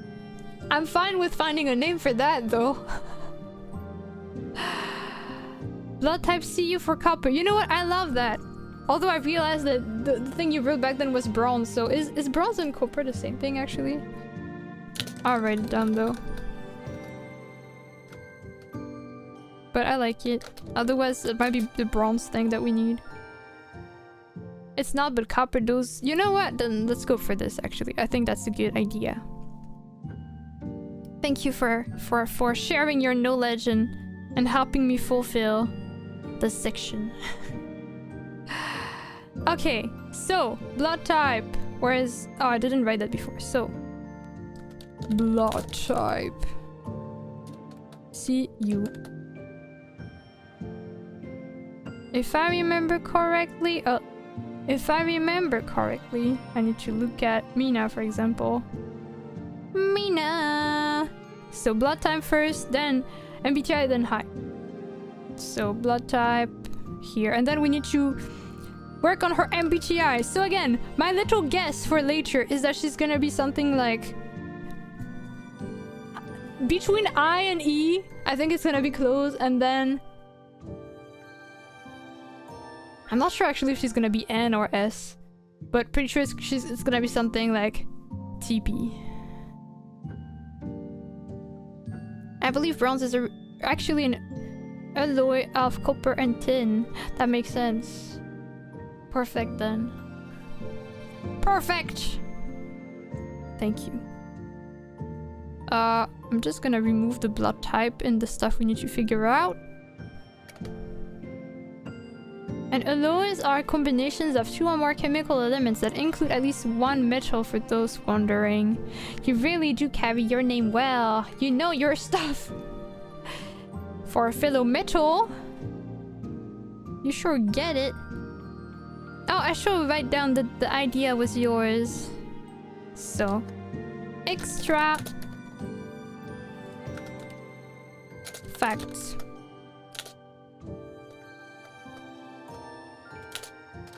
Blood type CU for copper. New red blood eventually turns green with oxidation. Let me know if I understood that wrong and I need to clarify something else. Suggested by Metal. Thank you for the suggestions. Wow, why is there such a big gap here? Oh, wow, okay. Oh, no, okay. Oh. Hello, Jerry! Okay. Alright, now it's time for the MBTI. If you want to think of stuff for like her age or height, by the way, you're free to throw suggestions in the chat.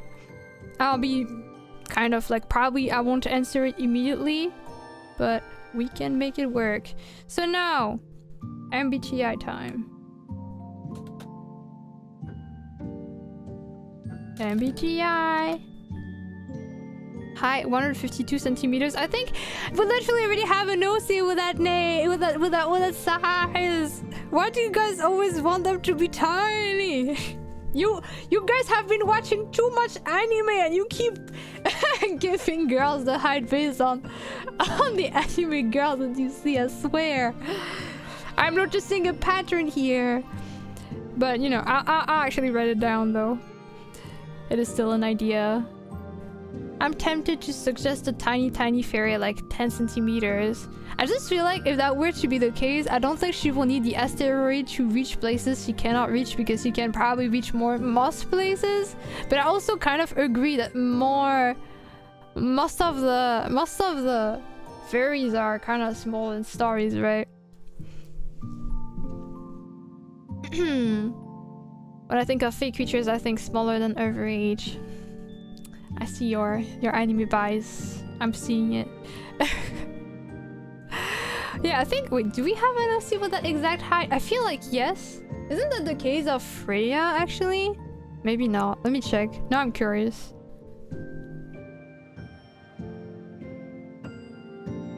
Or Eri? Eri is... yeah, same size as Eri, see? I'm seeing a pattern here. Not gonna lie, guys. I'm noticing things. And then Freya is 151. Every time. And then Mina was supposed to be tiny too, and I had to force it for her to be finally at least over 160, because otherwise everyone is the same height.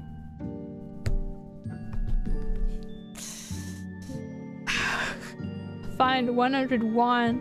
No. Stop it. We literally have this one too.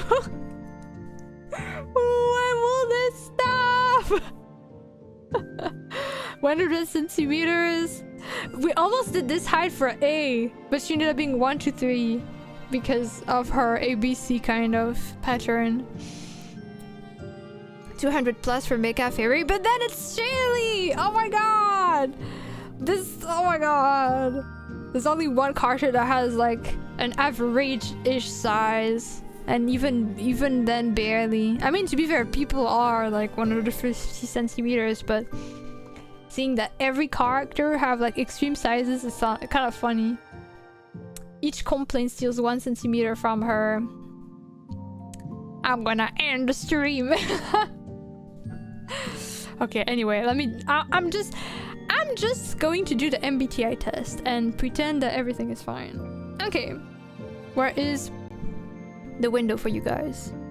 I'm just gonna move this on the side, and then it's not working. Oh no, it's working. Okay. Okay. Don't mind the fact that it's incognito window. It's because I already did the test. Okay, let's go. I'm just gonna move her a bit. Alright. 172. I actually like this height. It's my favorite so far because finally we get something. But at the same time, I must confess, I'm actually really conflicted because like I do see like we keep giving the same heights to every character, but at the same time it's true fairies are more known to be small, but at the same time she's not really a typical fairy, and she doesn't really strike to me as a small character, I must say. But I don't know why. Consistency is the key after all. SMH.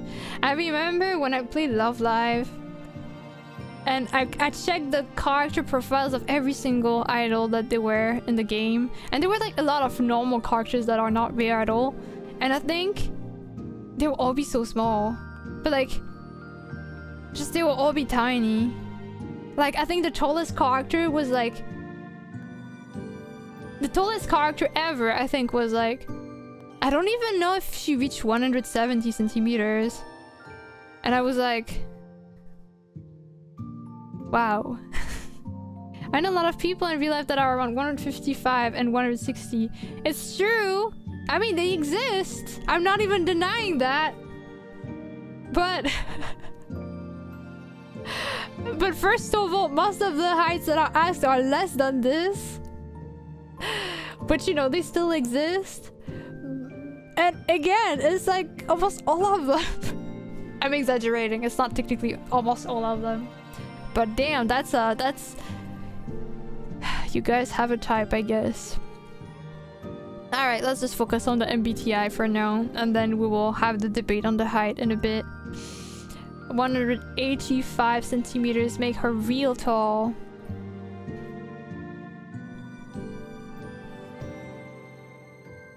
Damn girl, why are you so compact? That's rude, that's rude. 133 centimeters the limit. One of my former colleagues was all of 137 centimeters. I said 33, I think. I don't know why I read that. That's really short. I don't think I ever met someone being that short. In Europe, everything under 135 needs a booster seat. Right, I do remember that... I do actually remember that, like, in a lot of roller coaster stuff, usually the highest height limit that you will get to see is 140 centimeters, so there are some rides you cannot take if you're under 140. I don't think I ever saw one that was like a height limit that was above 140 though. Make a booster seat. Alright, let's try to quickly make that little thing. So, does she regularly make new friends? I wouldn't say regularly. At the same time, I feel like she could thrive with like people that accept her, but maybe she's not at this stage yet, so I'll say no. So I think she's gonna be ISTP. This is my bet for later, guys. We can check later if I'm correct, but I'm guessing she's gonna be ISTP. I'm just based on how I remember the features to work, she's probably gonna be that. Okay. Is she open to complex and novel ideas? I will guess that probably if she wants to build a lot of stuff, she probably needs to explore things, right? So I'll say one of these two.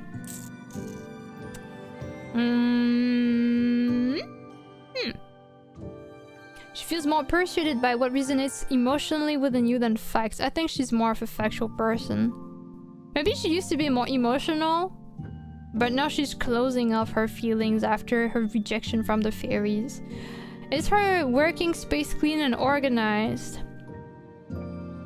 I must confess that when I think of, you know, like mechanics characters, I don't know why I always imagine their place to be kind of messy and like full of a lot of tools and stuff, even though that might not be the case. But I could imagine it to be a little bit cluttered and disorganized. I'm just following the cliche trope. She stays calm even under a lot of pressure. I don't even think so. I think like compared to the other characters that we have seen before, if she is not calm though, it's not like sad, but I feel like she's a character that will get angry. I think she's a bit more aggressive than the others. She's kind of a tune, I guess. Messy to others, perfectly organized to her. I don't doubt that. So I'd say she's not calm. I feel like she's actually short-tempered. You find the idea of networking or permitting yourself to strangers very daunting. Probably to an extent. Prioritize and plan tasks effectively, often completing them well before the deadline.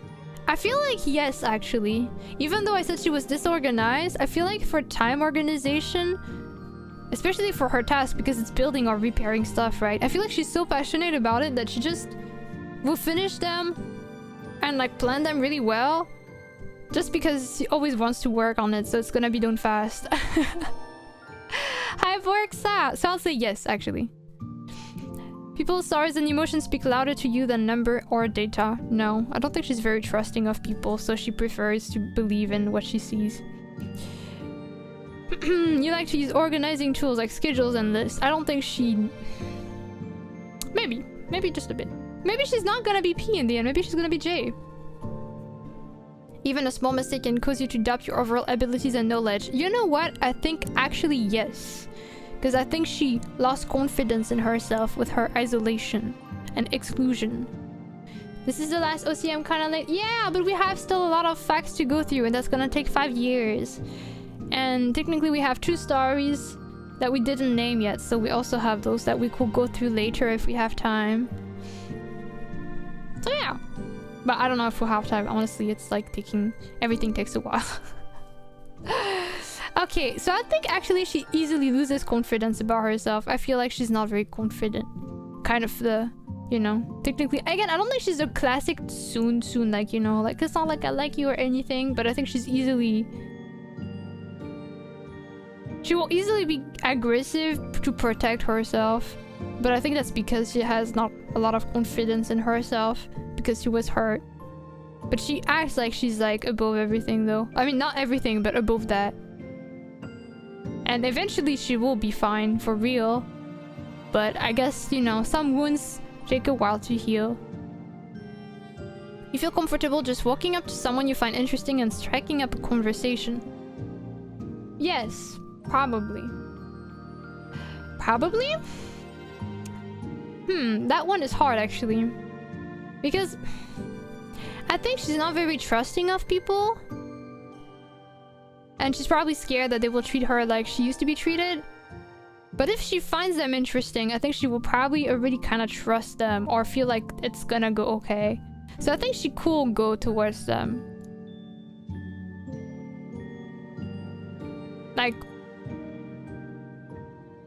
I think she can find things to say and talk about things and like try to start a bond with people. So maybe. I wouldn't necessarily put it here, but maybe one of those two. Maybe here. Not too interested in discussions about versions of interpretations of creative works. I think she's rejecting this a little bit.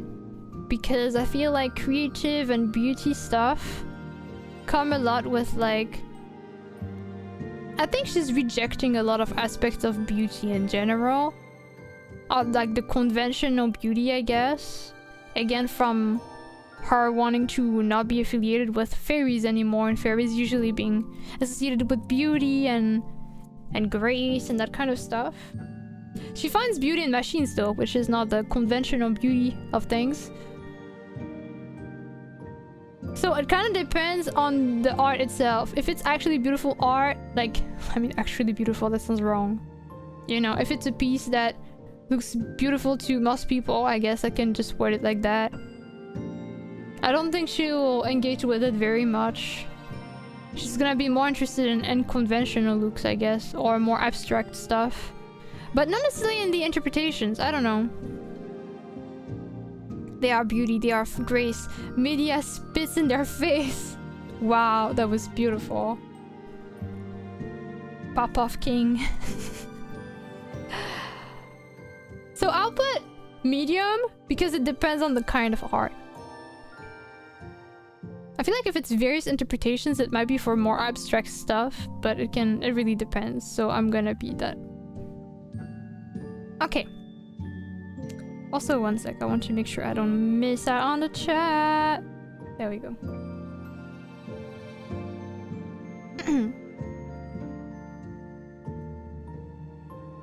Okay. You prioritize facts over people's feelings when... Okay, yes. Only to this extent, because you know, it's not like she's like having no empathy on people. But she's also trying to protect herself. You often allow the day to unfold without any schedule at all. I think, yes, I think she doesn't need a schedule to be organized. Because she plans her stuff well. And her priorities are fine. So I don't think she actually has necessarily like a schedule written. So I'll say yes. You really worry about whether you make a good impression on people you meet. I think she actually does worry, even though she acts like she doesn't. So I'll say no. Secretly. Not into art, but will info dump when she sees a cool motorcycle or similar. So true. You enjoy participating in team-based activities. Trust issues. You enjoy experimenting with new or interested approaches. Yes. Prioritize being sensitive over being completely honest. No. You actively seek out new experiences and knowledge areas to explore. Probably. She wants to keep improving her skills and build more crazy stuff, so she has to learn stuff. Prone to worrying that things will take a turn for the worse. Really depends on the context, I guess. If it's like social, maybe. If it's anything else, no. It's hard when it really varies, like when it depends on like the situation, it can really change a lot. You know, I'll say generally no. You enjoy solitary hobbies or activities more than group ones. That's true. She cannot imagine herself writing fictional stories. No, I don't think she's a writer. You favor efficiency in decisions. Yes. You prefer to do chores before allowing yourself to relax. Me on every question. Depends. You're cooked if you make that, if you take the test, Metal. Have you ever taken it actually?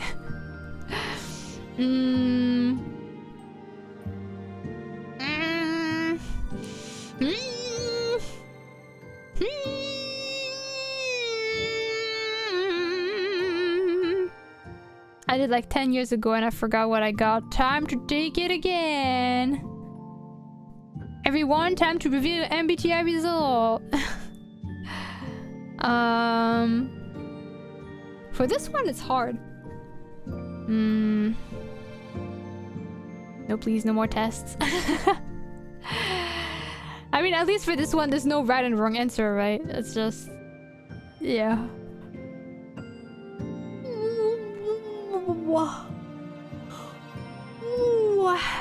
Do it, Mavriv. Well, do it to Alex. This one is hard. I don't know. I feel like she's not like someone that will like do a lot of I don't think she's gonna be super organized for chores. But I don't know if she will. You know what? I'll just say no. The literal no. No, I didn't click on that. No. I did. What did you get? Are you INFJ? I feel like you could be an INFJ. Or are you NFP? I feel like this could be you. Yup. INFJ. Oh my god, the way I could tell. I look like a nerd. Like, oh my god, could it be that? Yeah, it fits your. I guess it fits my perception of yourself. I don't know what Mitchell will get actually. Okay, let me think. What I will expect Mitchell to get. To be fair, even for Mitchell, oh my god, I'm just talking about my mod as if he wasn't literally right there in the chat. I feel like I wouldn't even be sure if Mitchell is an E or an I, because he's very outgoing in the chat. So I feel like I could imagine Mitchell as an extrovert actually. But you know, on the internet sometimes it doesn't mean much. So I could imagine something like E, but maybe close to I, or like I close to E. E. I'm not sure about the second one, but then I'll say FP. Maybe yes, FP, ENFP, one of those two maybe. I might be completely wrong. Yeah, maybe you. I think I'm not sure about the E either though. If you ever take the test, tell me how right or wrong I was. I don't even know what those letters mean. It's like E, it's like if you're evil, and I, it's like if you're incredibly nice. If I do it, I'll let you know how close you were. Let's go. Thank you.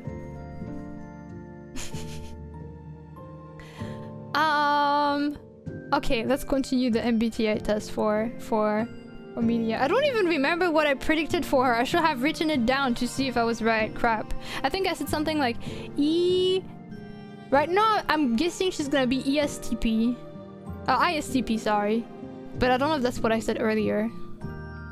But I'm expecting ISTP for her. Okay.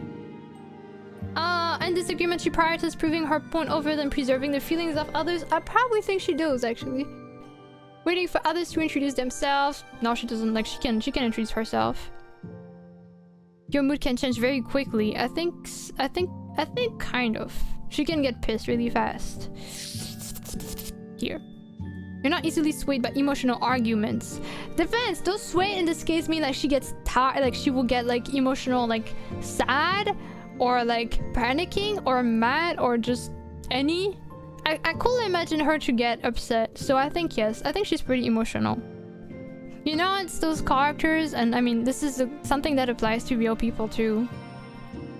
People that don't allow themselves to be sad, and so whenever they feel sadness, instead they only manifest it through anger and aggressivity, because they were not unfortunately raised or growing up or surrounded by a setting that allowed them to show sadness, which is obviously really tragic. So she can only swear. It means she actually gets convinced by emotional stuff. Oh, okay. Okay, then I will probably change this. I think she's actually neutral here. Yeah. Thank you for telling me your take on it. But yeah, I feel like at least for the beginning of her story, past the backstory and stuff, I expect her to only get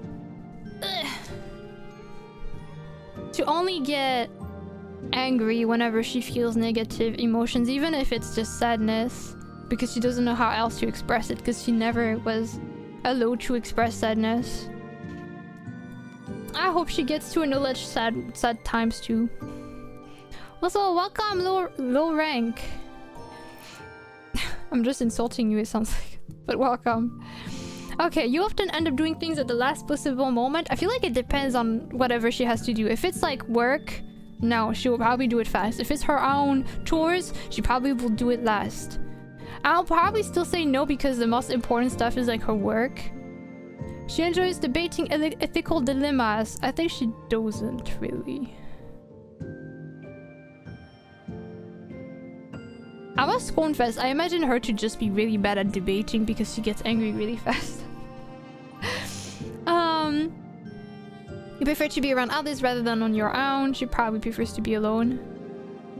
I must confess, I'm not really including the familiars when I say this. Technically, she is with Minbus, but in terms of like other humanoids, she probably feels safer being without them. You become bored or lose interest when the discussion gets highly theoretical. Depends. If it's about mech stuff, she will probably be into it. If it's anything else, I don't think she will. So, I mean, I think it's kind of an obvious statement though, right? Like for every hobby, if like something you're interested in gets super theoretical, you probably will be into it, but for other topics you wouldn't, right? So I'm guessing this question applies for when it's not her main hobby. So I'll say yes. When facts and feelings conflict, you usually find yourself following your heart. Not really. You find it challenging to maintain a consistent work or study schedule. No, she's good. I mean, she technically doesn't have a schedule, but she's handling it well. You rarely second guess the choices that you have made. No, I think she does second guess. I think she's doubtful of herself. Your friends will describe you as lively and outgoing. No. I hope she makes friends. Like, again, all of the MBTIs I'm writing are like based on how they are at the beginning of their story, I guess. If they have like a story to go through. I do hope that they get to, like, it's including their scars and everything. Things they haven't fully healed from. But I do want to believe they change quite a bit as the stories happen also. And this is where you can tell that this specific kind of MBTI test is technically not the 100% most reliable one, because this is like very circumstantial, right? Like, it depends on a lot of how you're feeling at this stage of your life, and I feel like there are some more genuine MBTI tests with like more in-depth stuff that are more about your nature rather than like what you've been shaped to be. But that doesn't really, this kind of test doesn't really cover that. I am ENFPT. Nice.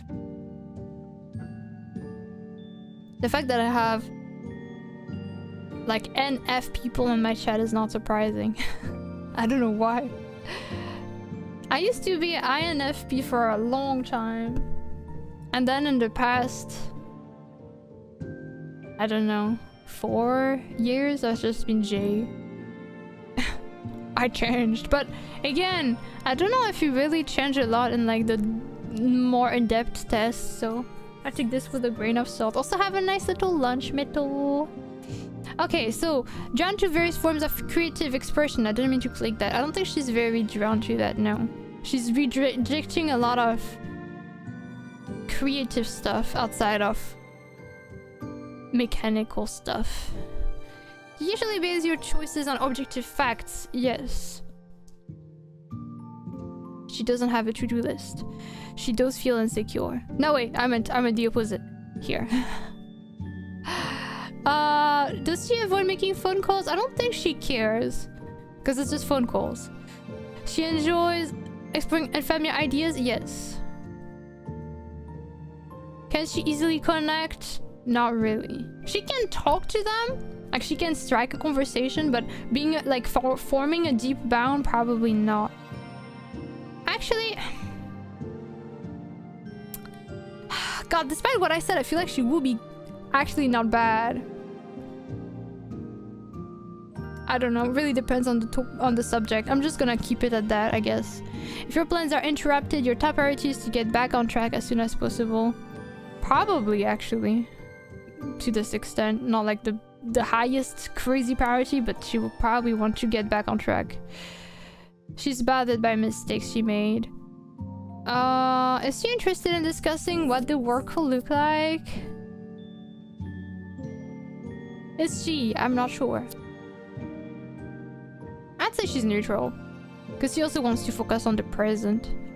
Despite doing like space and mechanical stuff, I think she prefers, like, I don't think she likes talking about a lot of what-if situations. Emotions control her more than she controls them. I think that's kind of true, actually. Like, she's emotional, but like, it will affect her mood, but I don't think it will necessarily affect her decisions.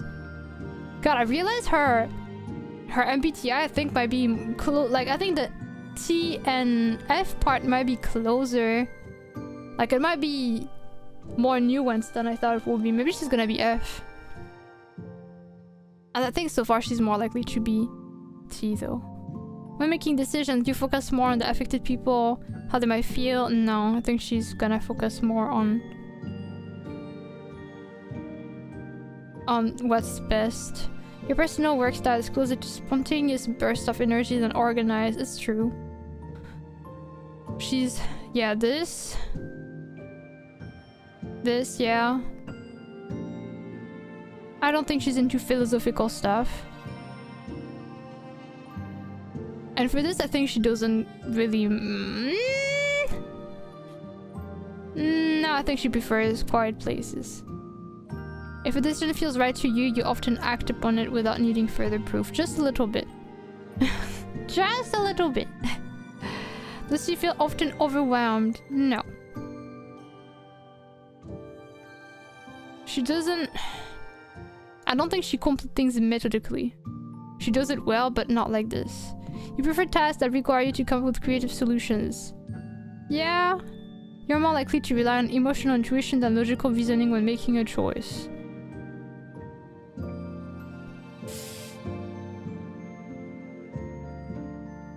I realize actually, yeah, I feel like it really depends on the case. I keep saying more like she's focusing on logical stuff, so that's why I think she's gonna be a T. But it's gonna be like at the same time, I feel like in some aspects she probably unconsciously gets emotionally like biased. So I guess, you know, still, if I were to answer this test as media, technically she will still answer those because she's not aware she is kind of emotionally biased. Does she struggle with deadlines? No. Does she feel confident that things will work out for her? How do you say your name? Where is the pose, or is it one word? It's lunacyhilly, but you can call me Luna, Lunacy, or Hilly. Yeah. Oh yeah, Haley is also a common nickname. Yeah, thank you for asking. But yeah, it's the pose is between the Lunacy and Haley. Yeah. But you can also just call me Luna. And is she confident things will work out for her? I don't know, actually. I don't know. She likes Haley. I like it. Although, to be fair, I guess it's also more a nickname that comes with, like, being familiar with certain chatters, right? I think if there's a person I never talked to calls me Hilly, it feels a bit surprising. Because I never talked to the person and suddenly we're, like, on a nickname basis, I guess. But I don't think I mind it super strongly, though. For this one, I feel like... I don't know, actually. I'm just gonna say neutral. Alright. And she is ISTP! What did I say she will be? Did I say she will be ISTP? Did I say that? I feel like I might have. Was I right, guys? Does anyone remember whatever I said? I mean, literally, look at her. Like, look at the character being a mechanical. Like, it's like a... Literally, that's her, but like yellow. So, you know, perfect. Perfect. But I don't remember if that's what I said. I don't remember. Okay, but now I'm curious.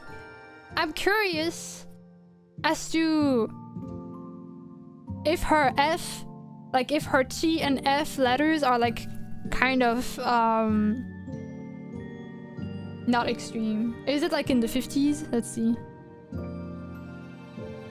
No, actually, it's actually quite heavily this. What was really close by actually the P and the J? Oh my god. She's actually the thinking is the most extreme thing among all the main four. Interesting. Okay, I didn't expect some of her stuff to be so nuanced, especially this part. That's cool though. Oh, I think I know why. Because she doesn't necessarily like super theoretical, like super like what if situations, but at the same time she's open to trying new stuff herself. So maybe that's why. Maybe. I don't really know. Also, I'm so sorry. I think my eyelids died or something because I haven't heard them in a hot minute, but I just saw them again. Did I mute my eyelids? No. I don't know why I don't see them, but I see some people are following, so welcome. Sorry if I don't greet you or something. It's not personal. I don't know why it's broken.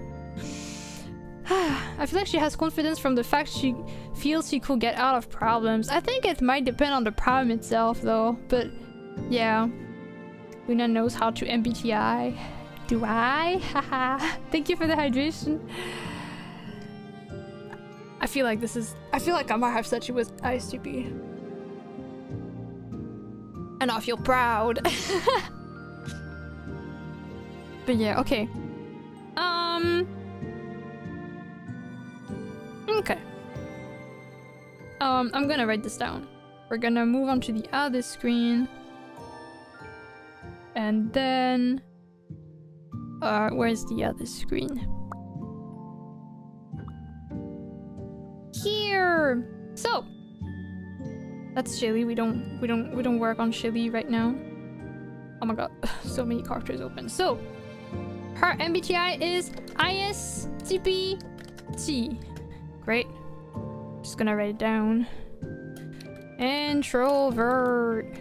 ISTP. Is it observant? I forgot the difference between... I think it's observant. Yes, observant. Thinker. Or thinking. I don't remember how I wrote it. And then... Is it prospecting? Okay. Okay. Wow. So we still need to confirm her height, her age, and her story name. For her age, I feel like she will be probably very late teens to 20s. Probably 20s, honestly. I imagine her to be more in her 20s. So one sec. First, we remove the MBTI thing. I'm not looking forward to returning to the height debate. She feels in mid-20s. Yeah, I agree. Mid-20s. It would be nice if we could find her a real, like a proper number within that, though. But I agree. I think she fits that. Maybe she's literally just 25, honestly, but...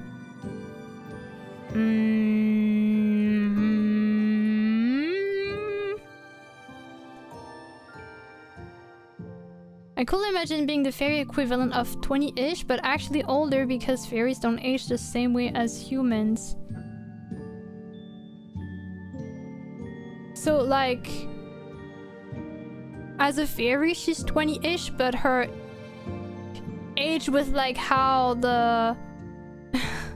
how many times the Earth has rotated around the sun is, like, longer? Is that what you implied, or did I understood it the other way around? Yeah. So she has a human age and a fairy age. And then 20-something fairy age.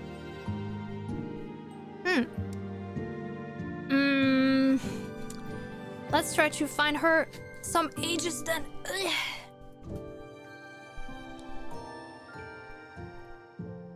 I wonder, okay, let's see. Any cool stuff about how fairies age? I need to check.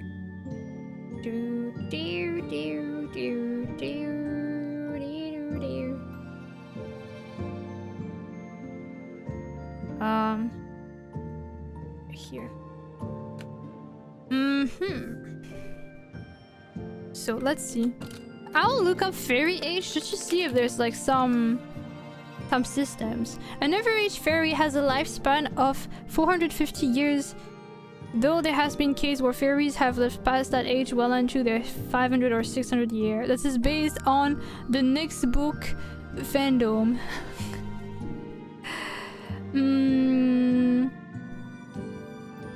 There's a human to fairy age calculator. Wait, that's kind of funny actually. I want to see. Human age. Let's say she's 24. Oh, calculate. She'll be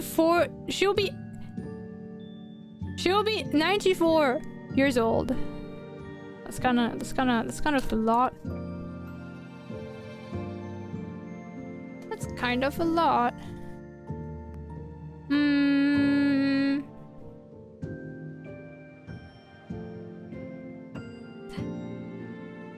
But then, would it make sense? Well, I guess it will make sense. If you imagine fairies age like elves, it doesn't feel that much. Okay, then. We just need to confirm her...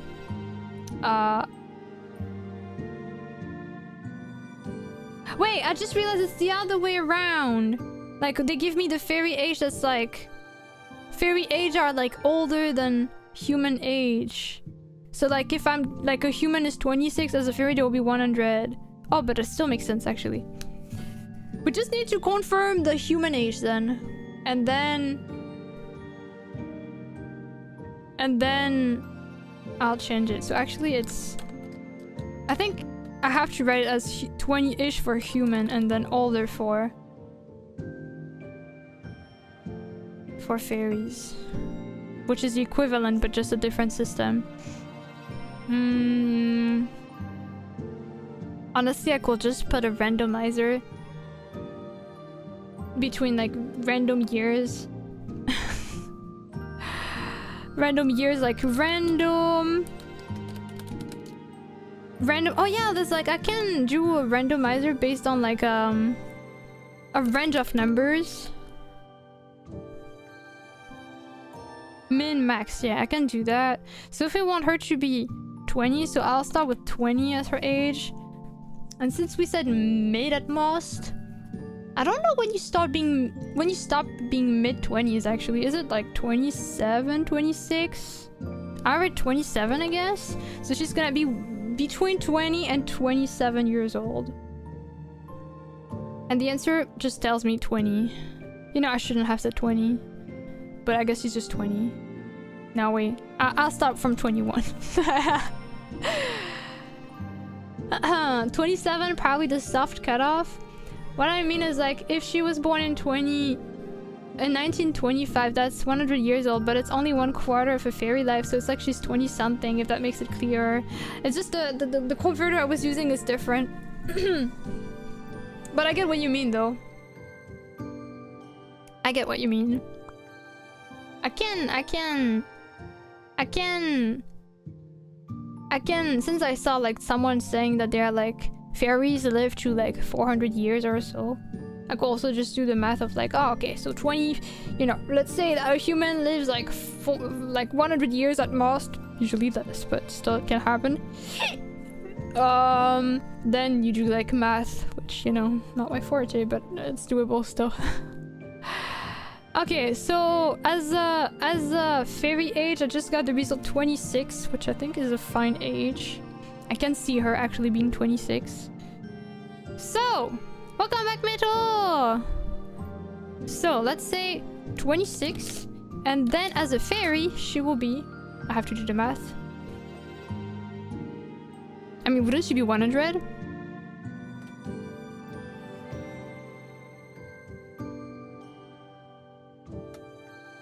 She'll be 104. Why not? I'll write it down. So, as a human, she's 104. Why not? And then she's 26 as a fairy.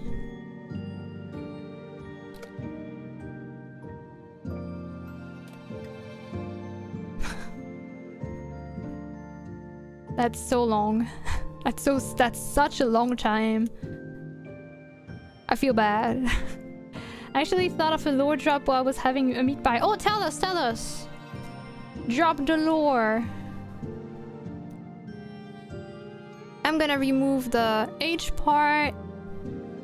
And then we just need to confirm her height, which is a huge debate, and the story, which is also a huge debate. So we're just gonna fight for the rest of the stream, guys.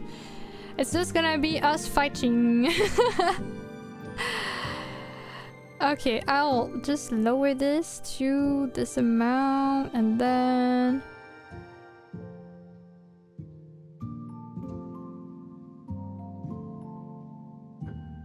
maybe 12, actually. Yeah.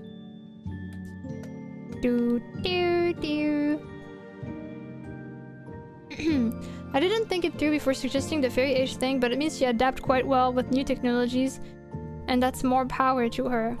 I mean, to be fair, this story doesn't have to happen in like 2025, right? Maybe it happens in the future, maybe it happens in the past, maybe it happens in like, you know, regardless of the Earth existing. So maybe it doesn't really matter. Like maybe she didn't need to adjust to things. I don't know. I don't know. I'm guessing she got isolated when she was probably 10 years ago as a fairy. So she would have spent like half a century kind of without the others. Yeah. That's something. That's something for sure. I have to go soon. I hope you'll have a good fight for the rest of the stream. Thank you. If I don't come back at the end, thank you for the stream. Take care of yourselves and see you tomorrow night. Take care, Alex. Thank you for the good fight wishes and for passing by and helping with the pools and everything. I appreciate it. I thought about how she used to get ostracized. I never know how to say this word actually.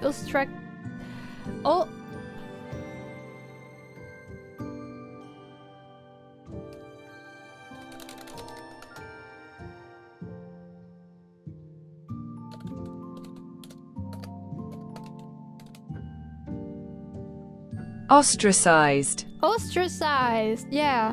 Okay.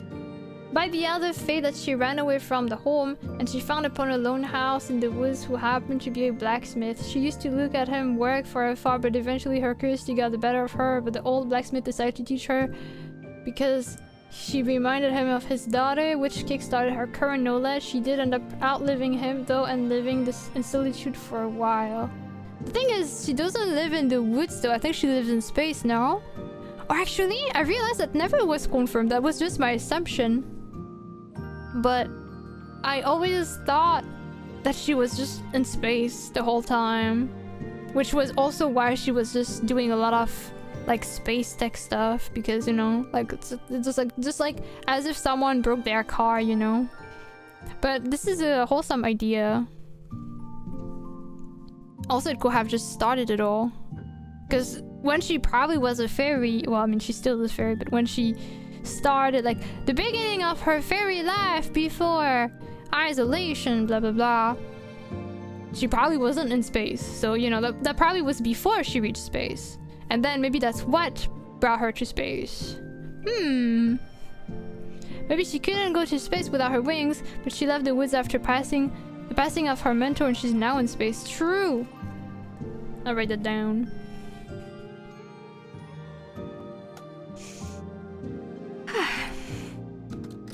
After getting ostracized from the other fairies. Wait.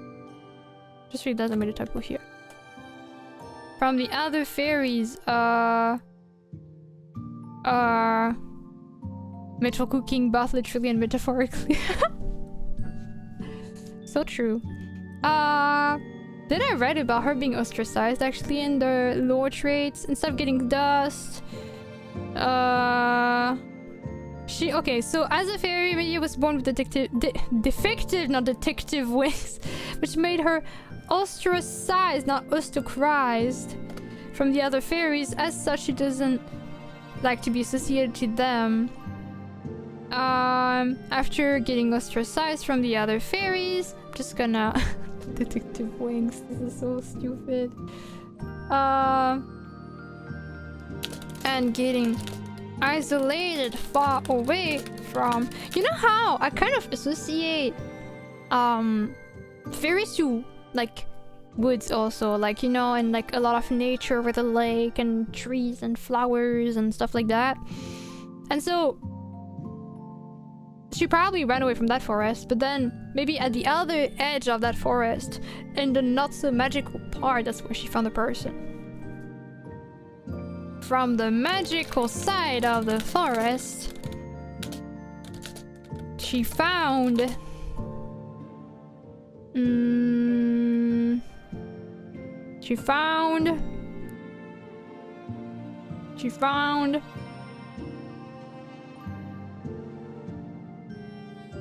She found a lone house in the woods. I can imagine it to be like a shack, honestly. Can I write shack? In the outer part, I'll say, of the woods. Or a different part in the... Because I can say the further part, because I'm pretty sure that the further you get, the more magical it gets. So if that guy wasn't in the magical part, it's probably not. Yeah. Outer part of the woods. Okay. Which belonged to a blacksmith. It's kind of interesting because I feel like her mechanical skills are not really blacksmith-like, because blacksmith, I think of like people that forge things, right? Like they will make like a sword or a lot of more like metallical stuff. Not metallical stuff, like maybe metallical stuff. You know what? I feel like she's doing more stuff like with like screws and everything and cables, and so it's interesting how she probably got to learn the rope with that guy, but then in the end her own building and creating style is very different from her mentor in the end. She really became her own person. Makes sense to be outside of the woods so you are still close to get logs for the furnace, but not start the forest fire. I can imagine that guy should also have been isolated though. Oh my god, then we're gonna work on that guy. That guy is an OC and his own backstory as to why he was isolated. And then we're never ending the story. Oh my god. She's subclass from blacksmith to engineer. OC, that guy.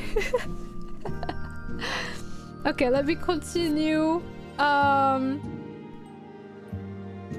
I'm gonna copy paste most of what you said. I'm probably gonna reword some stuff, but like I like the idea.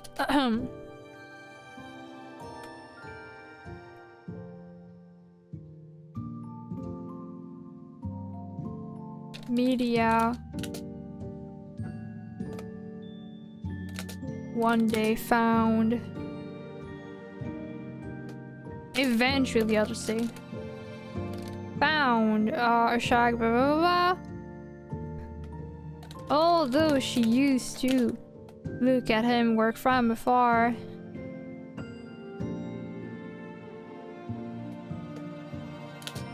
Our curiosity I already said eventually. I guess I'll just remove the first eventually. The better of her. Of the isolated fairy. Of the lone fairy. No, of the fairy. And she started bonding with the old man. Hi, Joven! And then we do the law for his daughter. Oh my god. But see, this is why OC stuff can just be endless. Because then you first do a normal story, but then, you know, you usually need to have important characters surrounding, like, the main character you work on. And then you think about, why is this other character like this in the first place? What made them the way they are? And then you just think about what kind of life they lived. And then you realize it just never ends. The amount of side characters that ended up getting their own side characters, and then they also got their own side characters. Like, this is so... That's what I love though. Like, it's about the blessing and a curse because it never ends and you're like, wow, when will this end? But I love that though. You can really create like so much.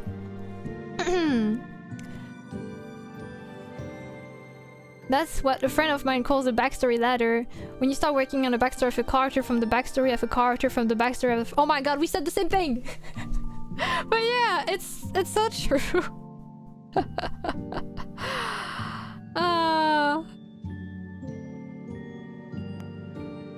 The curiosity eventually got the better of the fairy and she started bonding.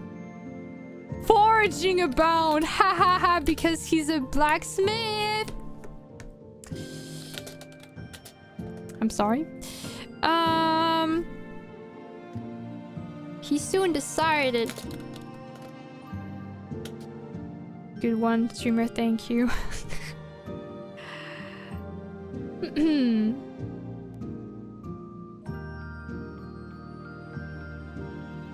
He soon decided to teach her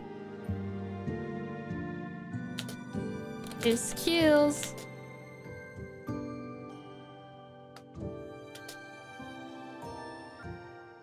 Which she picked up on fast. Quickly, I guess. And made her into the skill mechanic she is today. Although her skills were initially hello Retizen, welcome. Oh no, is the stream dying? It seems okay on my preview, but I think I have a delay also. Is it back? Am I back? Am I back? Oh no, I think I have a huge delay actually. Are we back? Okay. I have a big delay. Actually, do I have a big delay? I should wink as a test. This is my own way of testing things. Wink!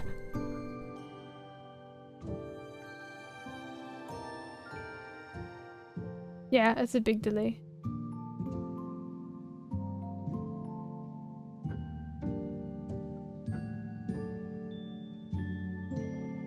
Holy crap, that must be like a 20-second delay though. Do you guys have the same delay as I do? Because I said that— oh no, it's hiccuping again. One sec. Oh, is it back? Okay. Yeah, I have a huge delay, guys. It's crazy. Okay, let's continue this though. I'm sorry for the delay though. Oh no, I think it's back to being okay. I mean, it's probably still not the best, but it's better. Wait, those the winks start and when you say wink or wink? I said wink as I winked, and then I just wanted to see for my on screen how long it took to actually see it on the stream preview, which took like 20 seconds. I also have a 15-ish second delay. I think it got better just now. Maybe refresh, wait. Okay, that's test. Okay, let's do this again. Actually, no, it's back. It's back because I just saw Gojo's message as soon as it appeared. So I think it's fixed. Just feel free to pause and refresh the stream if you have a delay, guys. It might help. Wink. Wink. Okay. 12 seconds? That's so weird. For me, it's like, I don't know, 3?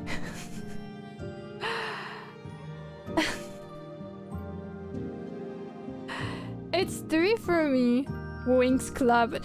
My god. Maybe it's best that you have a delay. Maybe you should have a 5-hour delay.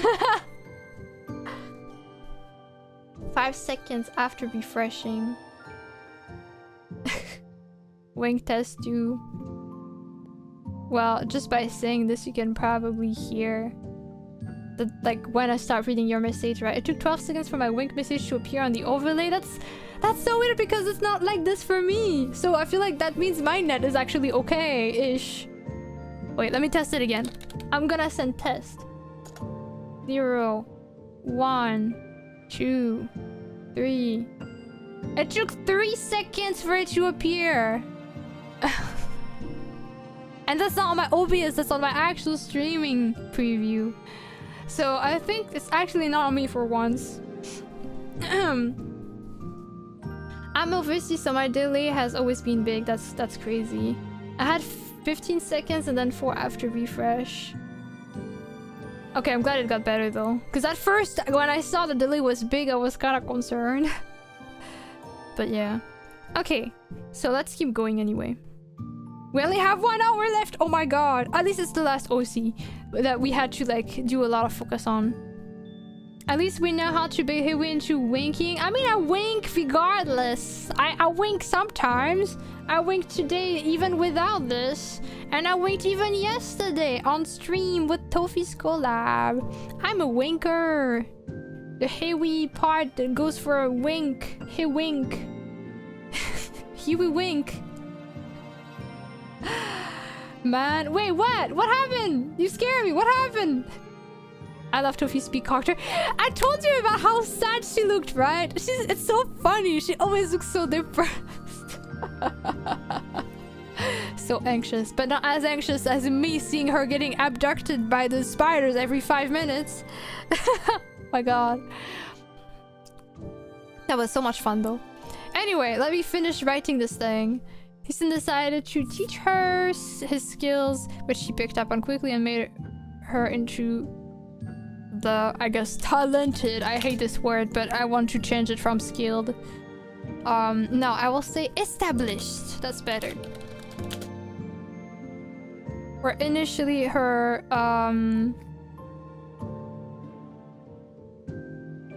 although she focuses on space mechanic related work now, she also has incredible blacksmith abilities. Perfect.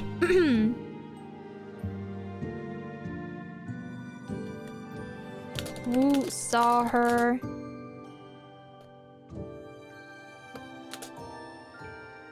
We'll see his daughter in her. We'll see. Okay. And then eventually he did die. The spider episode was crazy. That was so funny. They told her